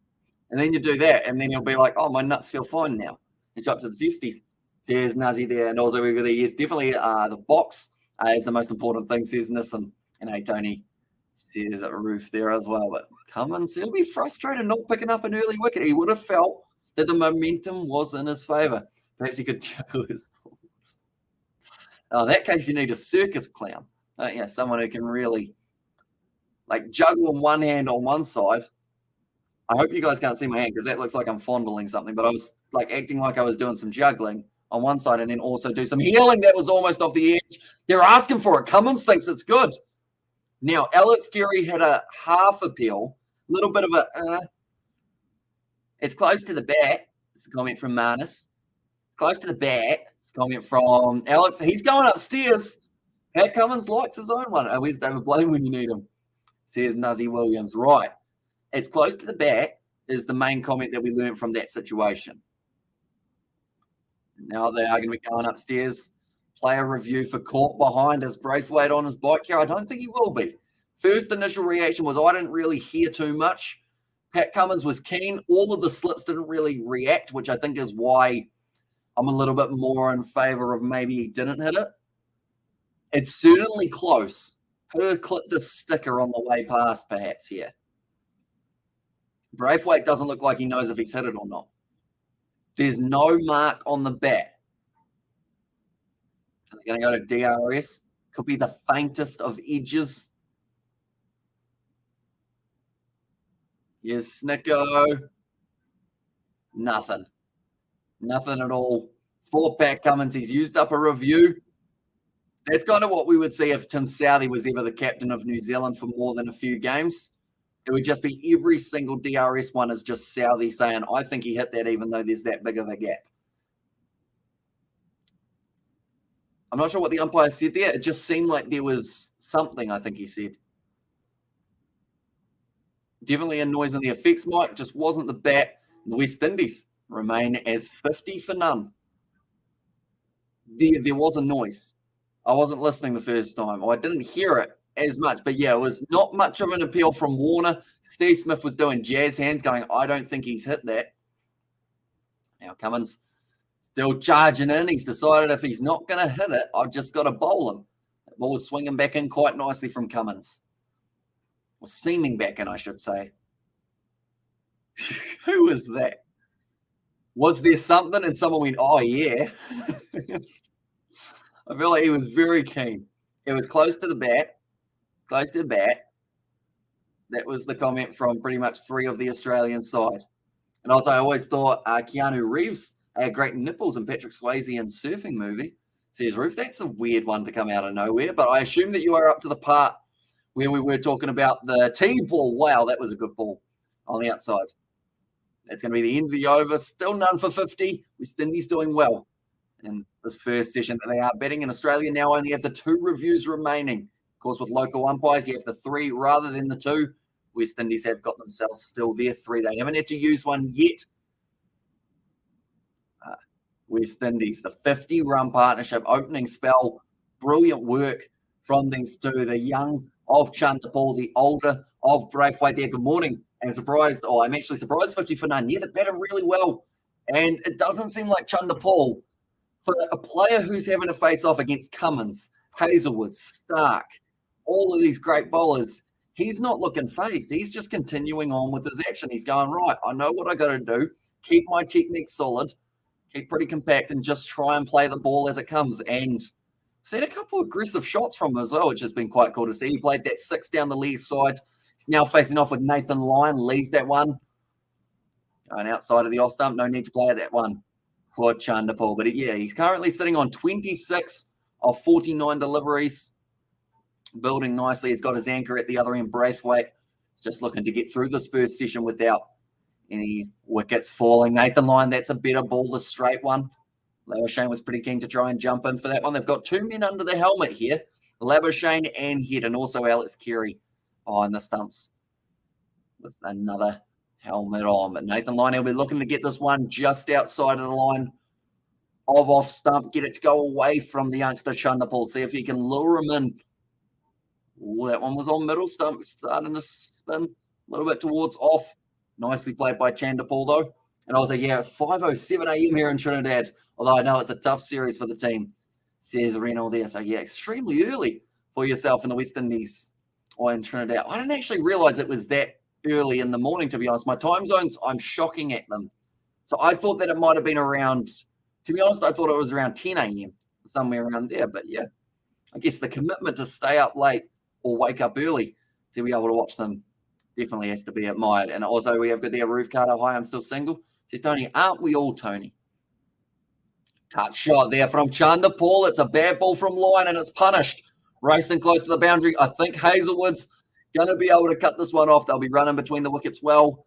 They should pick up 3.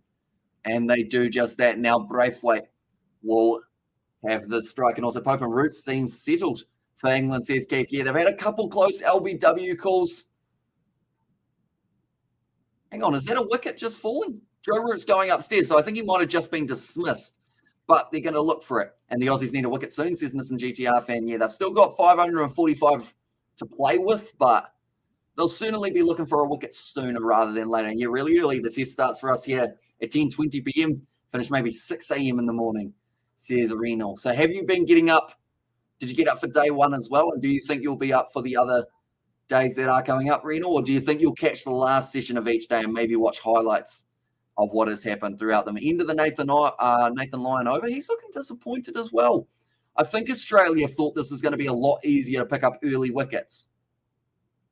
And also we have got there, hey, Johnny, sure, after this cricket, you won't be. There's going to be some awesome person out there. Well, there's got to be some awesome person out there with your name on it. Says a roof. Like they're saying, anything on offer. We did see that Chanderpaul's willing to attack it. We've just seen that Joe Root is going to be dismissed. Unfortunately, that was not the best timing, Keith, but they were settled, and now they've got to try and create that next partnership. I should mention we are actually going to be covering England versus Pakistan, the last session of their day, and yeah, it is going to be an exciting one. And yes, yesterday I stayed up today. I woke up at 4 a.m. or a short ball after it as well. Chanderpaul, he was keen. Just something sometimes you don't see from a young player. Definitely not with 2 men out deep, but he was keen to go over the top of them. But the rest, I definitely watched later half of the highlights from now on. Says Reno there, and I'm putting a jinx on them. Says Keith. Yeah, now they are going to have a different batsman making his way into the crease. And yes, Keith says this, and also like the next ball wickets and West Indies should reach 100 from here. Onward dominoes wickets, says Nate. Oh, so you're thinking they get the 100 and then that's when they start losing the wickets for the Windies. Oh, nicely played, gliding that one out through the point region. He did extremely well to not just get it almost out of the middle of the bat, but just kind of like just tap it down, really. It looked like he had a lot of control over the ball. And also Christmas, good man, the Kiwi lads. Yes, he's read. Here we are getting close to Christmas, only 24 days away. Scary that the year is almost over. Anyone who's new to the channel, be sure to hit that subscribe button. I hear that it's early in the West Indies, so welcome into anyone who is viewing from the Caribbean for this one. It's going to be an awesome live stream tomorrow when we get to see whether or not the West Indies and Australia, they continue developing. We're hoping to squeeze in a little bit of the game alongside the Dubai Sevens, left alone outside of the off stump from Braithwaite. And yet, true, West Indies hardly make 300 plus runs in test. Just hoping these two stay until the third day, says Reno. Yeah, that will be the first goal for the West Indies. Keep these two batsmen at the crease and then look towards what kind of runs you can get in a full day of cricket tomorrow. Yeah, maybe Amateur could be wrong. And there's Nate, and also we've got the will stream some of the BBL. We are hoping to do almost all of the BBL, I believe is the plan. We probably might have maybe 5 of the games or so that we miss, depending on when they overlap and whatnot, and also depending on what the schedule is looking like. But yeah, we are hoping to do majority of the BBL. Another short ball from Cummins. So we're starting to see a bit of aggression from Chanderpaul with the bat in hand, and now a little bit of aggression from Pat Cummins with the ball in hand. And I subscribed to your channel yesterday, says Reno there. Yeah, that's been hugely appreciated. The amount of support that we've had on a cricket live stream, that we haven't done cricket in 3 months, mainly because we didn't want to end up with a copyright strike for that T20 World Cup. But ever since coming back, like it's just felt like we've never left, really. And Chanderpaul, what's that name from? Well, where's that name from? Very spicy, like good Thai red curry. Says Roof there. Now Cummins, straight there, Braithwaite and behind it. Not allowing his wicket to fall. And like they always say, you got to put a price on your wicket. You got to say, if you want to get me out, it's got to be either an extremely good ball or I'm going to have like 300 on the board, which is what the West Indies are after. If they get themselves another 345, that will stop the follow-on from being able to be enforced. And I think that's a big question on a lot of people's mind. Will Australia enforce that follow-on if they get into that situation? Showing Cameron Green there. He hasn't had to bowl yet. Might not be too far away, though. Cummins, outside of off stump. Good length. Tried to lure him, Braithwaite, into a shot. He didn't take it in the end. 19 overs down and 54 for none. And Chanderpaul, a name mostly influenced in the Indian culture, Indo-Caribbean, and Guyanese plus Trinidad. Says Reno, there you go. I feel like you learn something new every day, don't you? And I feel like that will be my little thing that I've learned for the day, where Chanderpaul has come from. They are showing ticket for the raffle. You can get $5 in the entry, and then you could win a car. That's what they're telling me. Although I'm not sure whether or not it's just limited to Australian residents. I would assume that it would be. Cam Green Gold is a sign that we can see there. He won't be too far off getting the opportunity, I wouldn't think.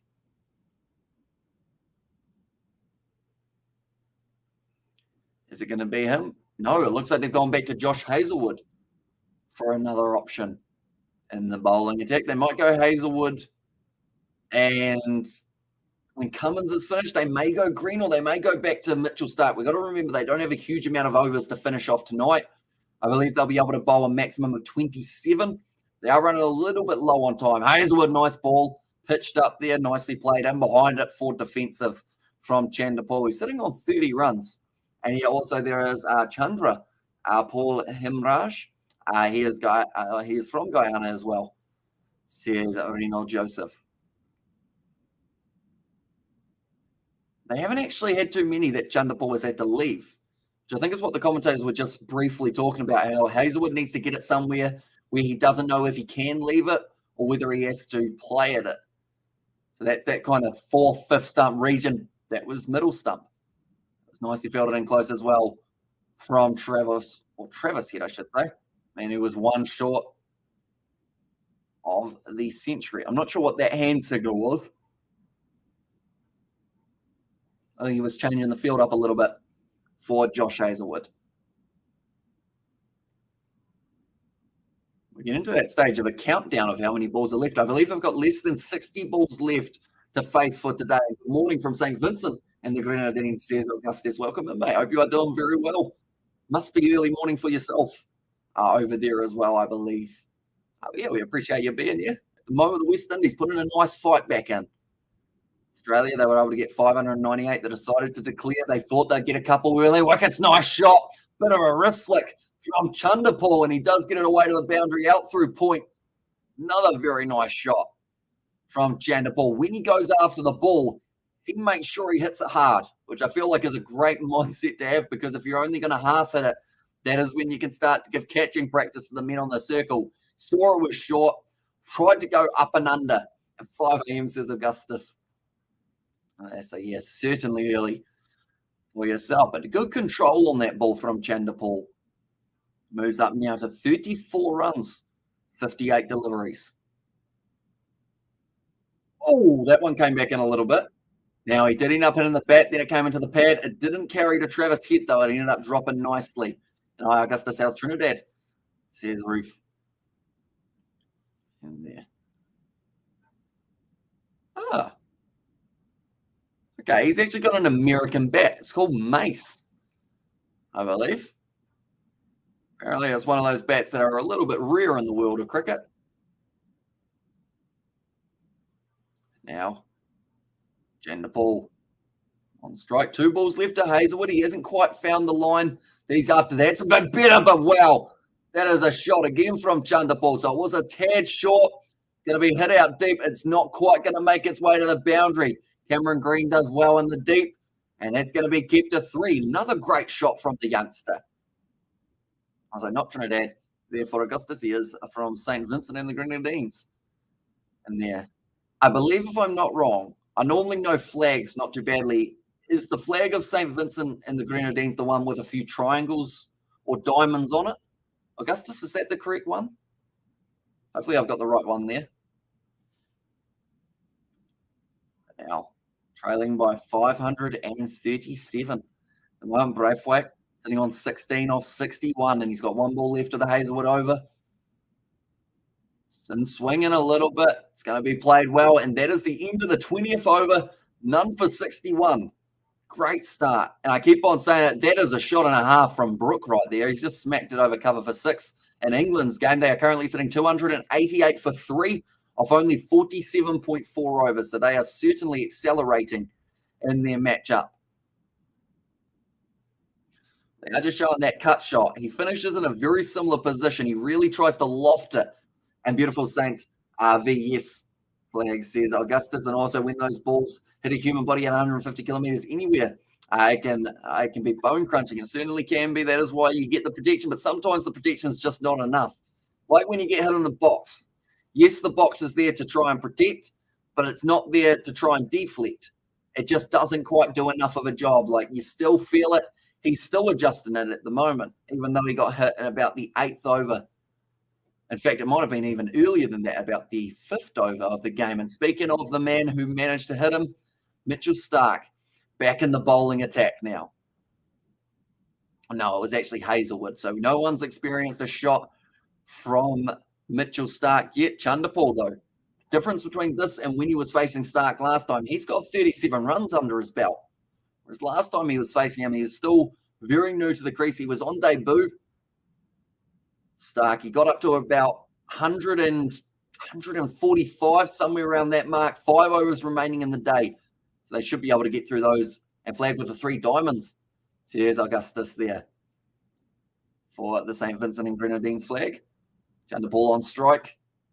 Mitchell Starc back in the bowling attack, a little bit leg side-ish.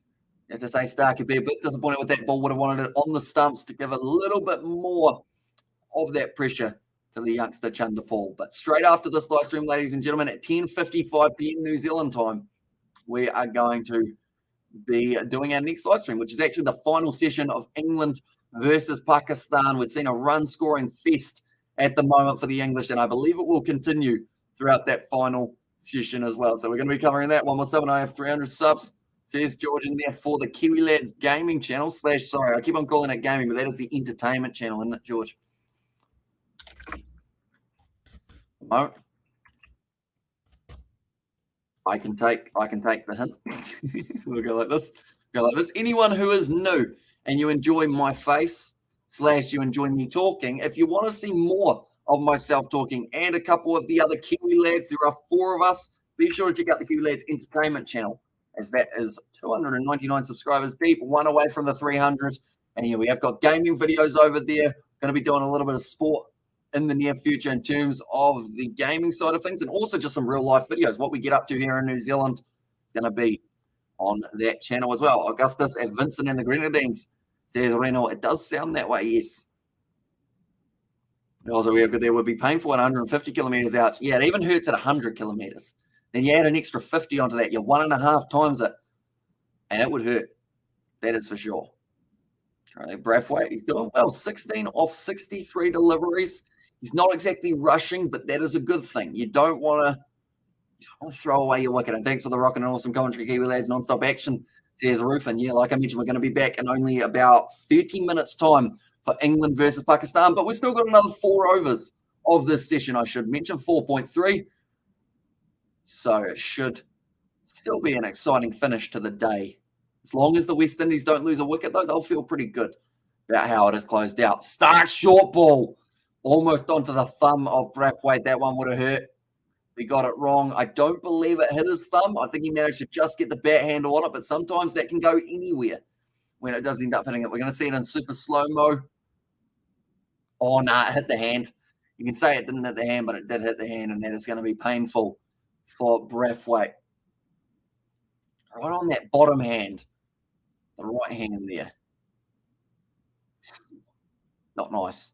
For Brathwaite, we talk about getting hit with the ball with 150 Ks. He almost just experienced that.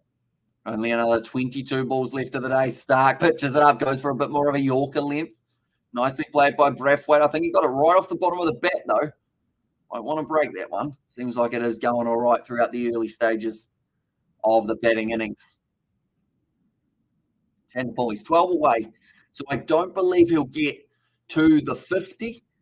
Could get to around 45 or so. He might go after a couple of balls, and Chanderpaul seems to be made stainless steel. Nothing to put him down. Well, nothing putting him down, I should say, from Roof there. Yeah, Shivnarine Chanderpaul in the test career of his father. 203 was his best. If this was a time that Chanderpaul was able to put up that many runs on the board, that would be absolutely massive. And also more entertainment. It would be awesome. My Kitchen Rules cooking with George and Hamish. It's an idea. I think we've had a couple ideas in the past of doing some sort of cooking video. It's just more of the case of whose kitchen do we want to sacrifice to be able to do so. I wonder how you go about being able to use like an actual cooking studio would take a lot of budget to be able to book in, I think. And they'll probably kick us out straight away. But yeah, it's just more whose kitchen is going to need cleaned up afterwards. At some stage, I think we're getting a new kitchen, so we could do it before that. Might work out not too badly. 62 for none at the moment. 4 overs left in the day for the West Indies. They've currently faced 21. Not doing too badly for themselves there. Look at that. And like that, short ball, Paul tried to go after it, didn't manage to get it. Get fire insurance, though. That is very important. Get fire insurance or the Caribbean island. And as you guys know, the West Indies is one big party. Yep. They all love themselves a good game of cricket, which is why I hope the West Indies can really build up here and get themselves towards a decent enough total to make it contestable. You know, get that 200 or less runs on the board for the Australians to lead by. Make them either follow on or make them avoid the follow on. And then you've got a good chance being able to cause maybe a bit of a problem for them. That's going to come off the leg, no shot played, so they won't be running that one there for Chanderpaul. He will still have the strike. I should also mention England have been able to bring up the 300 in their matchup of only 49.1 overs, which means that they are scoring at 6 and over in a test match effectively. They might have 500 by the end of today if they keep on going the way they are. But Braithwaite now is going to have himself the strike. Anyone who is new to the channel, be sure to hit that subscribe button. We are on the road at the moment to 21,000 subscribers. It feels weird to say it every single time that we go up an extra 1,000, but yeah, if you haven't already, be sure to hit that subscribe button. We've got plenty more cricket coming in the future, whether that is test match cricket, T20 cricket. Also alongside that, we've got the BBL that we are going to be covering, which is always a fun time. And also we get to see a few of those Caribbean players making their way into the competition. We saw Andre Russ last year, the big man, the DJ Dwayne Bravo. A whole heap of great players taking part in the BBL. Also, Andre Fletcher, I think, was another one that we saw play for the Melbourne Stars. Very effective player. He was, and also, yes, he is solid. I could reach 50s or 100 plus. Says a Nate there. Now, Hazelwood, that's a good ball, but once again, well defended by Braithwaite. He knows that now with the only 3.2 overs left in the day, there's no point going after the ball now, which is where his experience might rub off on Chanderpaul a bit. He might get excited, Chanderpaul. If he sees a good ball to go after, he might chase it, and that could cause his wicket to fall.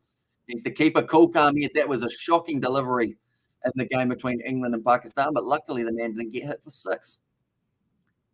Hazelwood, about 6.4 overs, gone for 24 runs. A little bit more than you normally like to do for the economy. Slower ball, almost looked like a bit of a leg cutter there for Josh Hazelwood. A bit of a stare down as well afterwards. Braithwaite still looks unfazed. 1 ball left. So more than likely, I would say we're not going to see Cameron Green bowl today, just because they've only got those 3 overs left. I would think that Mitchell Stark's going to have 2 of those overs, and then the other's either going to be Josh Hazelwood, or they may give it back to Pat Cummins, or maybe even Nathan Lyons, another option that they could go with in there as well. Now, Hazelwood, final delivery of the over. It's a good one, but once again, Braithwaite's making that look easy to play, those ones that are swinging in, causing problems. The West Indies have a lot of runs to make. Could they do it? Says Bubba. I mean, at the moment, they're looking solid. The question is more of the case of if they manage to also get themselves 500 plus runs, how likely is a result in this test match? More than likely, we would see a draw go that way if that was the case. But I think the West Indies, as long as they don't lose all their wickets in a hurry, that is the main thing. Because if they end up losing 1 wicket and then another one falls and another one, that's when Australia will start to build their momentum. They still need another 300 plus runs before they can stop the follow-on from being enforced by Australia. So that for me would be the first real big task for the West Indies. Stop that follow-on, and that creates the chance of a result in this test match. That could be a draw or in favour of the West Indies. The chance of them winning is very slim, but not impossible. Nicely played once again by Chanderpaul. Stepped across the stumps a little bit to Stark and does manage to hit it to the leg side for the single. Braithwaite now with the strike back. But we're just going to have a quick look at how the odds sit for this cricket match. I know that they'll be sitting a lot nicer now compared to what they were sitting at the start of the contest, or at the start of their innings, I should say. So the West Indies to win are still $58 underdogs. For a draw is $4.25. That's actually a lot lower than it was yesterday. I believe it was about $9 for the draw. It just says that TAB, they aren't underestimating the West Indies. They feel like they've got a decent crack in this one. They just need to hang in there. That's exactly what they're doing. Mitchell Stark bowls nicely. That one was on the stumps, whipped away to the leg side by Brathwaite. Goes straight to Travis Huddersfield and in close. Now only another 16, I believe it is, 16 deliveries left. West Indies just have to bat next 2 days. Big ask. Test Donning, it certainly is. Definitely with the way that the pitch, I would think, would start to deteriorate as we get later on in the days. I know they talked about the fact that it was going to quicken up on day 2. Day 4, we might start to see some real big cracks starting to form with how hot it is in Perth. But day 5 is going to be a tough day to bat for either side, which is why even if West Indies did bat for a total of maybe 1.5 days or so, Australia may get themselves a few more runs on the board, and then there's still a chance of a result, because batting on a day 5 wicket with Nathan Lyon in that bowling attack, with Mitchell Stark, Hazelwood and Cummins, that's going to be tough for the West Indies, like I mentioned. Tough, but not impossible, but it's going to be tricky. They're fighting, though, which I do like. They could have easily gone, Australia have almost scored 600. We're just going to go out there, see what we can do. Maybe we have a bit of a swing. But they've got we're in it for the long haul. We're trying to force a draw or a win. Nathan Lyon currently getting a bit of a taste of his collar. Might have put too much zinc on his lips and was trying to get some of it off. But Alex Carey takes that one nicely. But too wide from Mitchell Stark to Brathwaite. He's got to get him playing. Definitely with only about the 12 to 14 balls left of the day. Got to make sure you're getting the bat on ball.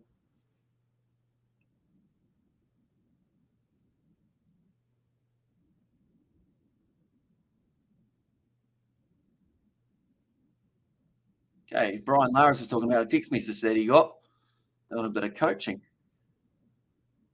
On there as well, but Chanderpaul now. He's not going to be on the strikers end. He's sitting on 39, so he needs 11 to be able to get himself to the half century. That's quite a few runs to have, definitely when he's not on strike. 13 balls to go in the day. So they are going to be running a little bit later than they were supposed to, but they will still get all of the overs in, which I think is actually quite well done by both of these teams. Even though there's been a lot of runs scored on the board, they have still been able to get through the overs in the way that they need to, which is always good. We want to see as much test match cricket as we can, and we want to see results in the test match format. The best way to do that is to get those 90 in each and every day. Brathwaite still on strike, final ball of the over for Mitchell Stark. I believe he will be bowling the last over of the day as well. Outside of off stump, left alone. Doesn't need to play at that one. End of the over, 66 without loss here for the West Indies now. Just 2 overs left for the day. 12 balls. That's all the West Indies have to do. This hopefully won't jinx anything. I have a bad suspicion we're going to see a wicket here with 4 balls to go. That's a weird prediction, but yeah, second ball. Oh, that cracked. Second ball of the final over, I think we're going to see a wicket. I hope not, but that's just something that I'm thinking at the moment might be a probability. Or possibility, I should say. Now, I just shown there, Chanderpaul on debut, 39 runs already for the youngster, starting his career off in a good way at international level. It's going to be Hazelwood coming around the wicket to Chanderpaul. Now, he was getting his angle right. That one, he's decided to try and glide it. It's gone just on the outside of Cameron Green. Little bit of a risky shot to play near the end of the day, but he's going to get away with it. Gets the 2 runs and moves up now into the 40s, sitting on 41 now. Tell you what, he might back himself here. He may go, I'm on 41. I want this half century before I get to the next day, just to take those nerves away. The last thing that you want is to be on 49, and then you have to try and sleep. That's pretty much impossible to do for a batsman. I remember me from it was Gunter. I think I do, because I couldn't say it last time either, could I? That's going to be a nice shot through the slip quarter. 4 more runs for Chanderpaul, and it's looking more and more likely that he might be sitting on 49 by the end of the day. But soft hands, managed to get it through the slip cordon. Which is the best case scenario, really. Hazelwood, he'll be disappointed with that one because he's conceded 6 runs and 2 balls now. Yeah, just softly glides it. It almost looked like he wanted to do so. Oh, is that an injury there, or was he happy with the way that went? And I was like, Norman, Oh, okay. Now I remember a little bit better. I think you had a different profile picture, didn't you, Norman? If I'm not wrong. Different account? Chanderball sitting on 45. Nicely at the moment for himself. 23.3 overs bowled for the Australians. Yet to get themselves the wicket. Still going at about 3 or so. He bats just like his father, Chanderball, says Bubbo. So, yeah, maybe he has spent quite a bit of time in the nets with his father, teaching him the technique, passing on the trait. But it's interesting because his father was actually a middle order batsman. He was actually very good in the middle order as well. But now opening the batting, different story. Oh, he's gone after it. It's in the air. It falls short of Nathan Lyon. Just for half a second, it seemed like maybe he had thrown away his wicket just before the end of the day. And hi, Jack, says Jack. And yeah, another great Santana song is Aquamarine. The West Indies need some black magic, and they're batting now. Killers sledging over the fence, says the roof. And also we get there the Bangladesh fans, or the flags, I should say, from MD. And there as well, but Braithwaite, he's going to have to strike 2 more balls left of this over, and then only 6 balls remain of the day. West Indies, they've done extremely well here. Have the pressure that they had on themselves after conceding almost 600 runs, and to sit there and not have lost their wickets yet in video like Bangladesh, says MD, and also long time since I chatted to you. Yeah, it's been quite a while. I think almost Super Rugby days, Jack. Or Rugby Championship off the outside edge of Chanderpaul. Or in fact, sorry, that was actually Braithwaite. Steve Smith liked it, but it did go along the ground. And KB have to hit at least 50 runs, says Alalita there. Yeah, just showing that angle of Chanderpaul. But because he did twist his hands in such a motion, it meant that it was low enough that it actually almost bounced twice before it reached Usman Khawaja. 1 ball left of this over, and then 6 to go for the day. Now, it's cricket season. It certainly is, and there is plenty of cricket coming up on the channel. So anyone who is new, be sure to leave a like and subscribe. Well played in behind it there for Braithwaite, and that will be the end of the over. Hazelwood's job for the done is day. Hazelwood's job for the day is done. Other way around. Now, talking about Chanderpaul, the way that he keeps all of his body in line. He's very compact with the way that he plays, and also does like to play it right under the eyes, which is always taught to you as a youngster. Try and keep that ball very close to the middle of your centre of gravity. Who bowls the last over? It looks like Mitchell Starc will be the man, will be in charge of bowling. West Indies need some more Lara batting guys. And Ambrose like bowling, says Bubba. Well, Brian Lara, he is there. He's in the commentary box. They might have to convince him. Go down onto the pitch. Try and bat out the last couple of days for the West Indies. That would be actually very entertaining if he decided to do that, although I don't think he would be allowed to. And they were talking about him earlier on. He's one of those players that he actually got his average higher near the end of his career, which is normally the other way around. Normally you start to kind of go down a little bit when you get in near the end of it, but he actually went up about 3 or 4 for his average, which is very impressive indeed from the great Brian Lara. But they've still got 3 slips, a gully, cover.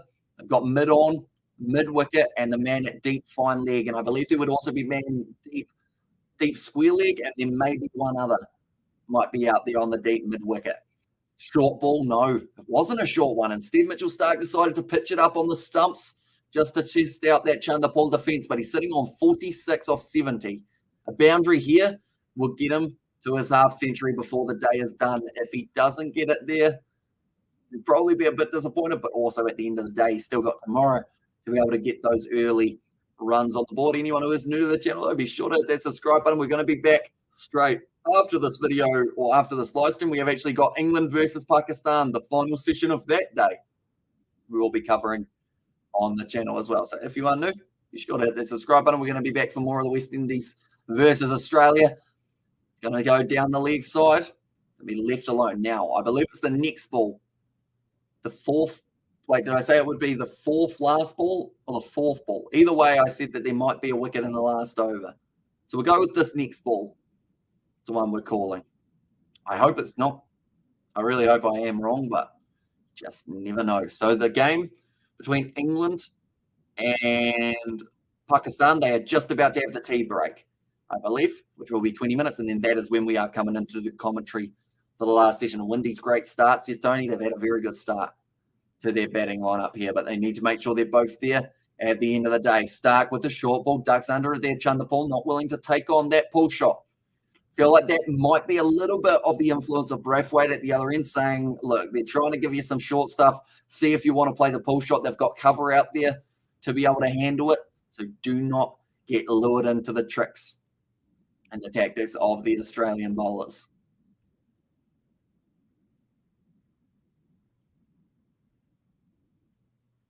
I think they're talking about the fact that this test match has had quite a bit on offer for the batsmen. We've already seen Steve Smith get the double century, Marnus Labuschagne getting 200, Travis Head getting out for 99, and now Chanderpaul with 3 balls left, the opportunity for the youngster on debut to get the half century. He's whipped it to the leg side. He'll just get the single, though, so he'll move up to 47 now.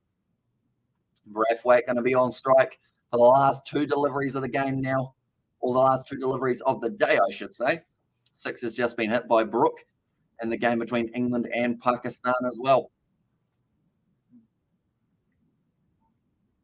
Oh, Braithwaite, 18 runs off 77. He's been the anchor, like I mentioned. Chanderpaul, he's been a little bit more aggressive when they've given him a bad ball. He's gone after it. We haven't seen too many bad balls bowled to Braithwaite, though. He's had to defend well, keep that ball out. Sometimes just outside of the off stump, trying to tickle it back inwards. Hasn't allowed it to happen, though. 2 balls remain. Stark charges in once again here for the Australians. That's a ripper of a delivery. I don't know how that's missed the stumps, but it's just gone over. He went extremely wide with the run up there, Stark, changing his angle, going over the wicket, and it was swinging in. Question is this last ball. We know how much Stark loves a Yorker. Will this one be one? That one's only just gone over the stumps by maybe about half, maybe a centimetre or 2. Yeah, I don't know how that hasn't bowled him, because if we see that from side on, maybe gone over by that much, if that. Final ball, in swinging Yorker from Stark. It's got to be. It's his bread and butter. Final ball of day 2. No, it wasn't quite the Yorker. It was a full ball. Well played by the Braithwaite boy. By Braithwaite. I was going to say well played by the West Indian boys, but I kind of combined the 2. But that was well done by the Windies. 74 for none after 25 overs. And they have the same amount of bowls. Have a look at Chanderpaul's runs. It is true. Chanderpaul definitely a more aggressive player out there on the field. And I think that is because they know how much time they've still got to bat. There's no hurry for Braithwaite. I think we'll start to see him ramp it up tomorrow when he does get to open the batting once again for the start of day 3. So that will be starting at, I believe, 3:20 p.m. New Zealand time. We might be able to do the first session of that matchup if we are lucky. We'll see how we're going. But yeah, should be an interesting one to see exactly how these 2 open the batting tomorrow as well. But nonetheless, that is also going to be the end of the second session for England. They managed to get themselves 158 runs, lost 3 wickets. Their run rate was 5.85. They managed to get 27 overs in. So what we will be doing is we've got a 12-minute break, ladies and gentlemen, and then we are straight back into another cricket live stream. Because the day is done for West Indies versus Australia, we will be going on to the next match that we are covering, and that is England versus Pakistan. We will be doing the first session of that game, the last session of that game on day 1. But Australia, like they're saying, they didn't quite have it go the way that people had planned. They expected wickets, but not a single one was able to fall for the Australian bowling lineup. And the thing is, they didn't bowl badly. Hazelwood was getting that line going well. Stark had a couple dangerous deliveries, but not able to get through that West Indian defence. They just stuck at the crease. They put a big bounty on their wicket, and they said, you are not getting us out today. See how we're going tomorrow. Hazelwood has said that Chanderpaul looks like he's one of those players who plays a few shots and looks relatively tough to get out, which is good, because at the end of the day, if you have Hazelwood's respect, you know that you're doing something right. Thanks for the coverage. Have a good one. Says Augustus and there as well. But yeah, nonetheless, we will be having a short break, 10 minutes, and then we are back for the next test match that we are doing on the channel, the final session of England versus Pakistan. But anyone who is new to the channel, be sure to hit that subscribe button. It is hugely appreciated. You guys all being there for this matchup, and we have got plenty more cricket coming on the channel in the near future. Also, the Dubai Sevens rugby is going to be coming up on the channel tomorrow. Got a little bit of that coming up alongside the cricket, so be sure to hit that subscribe button if you haven't already. But thank you all very much for tuning in. and I will see you all in about 10 minutes for England versus Pakistan.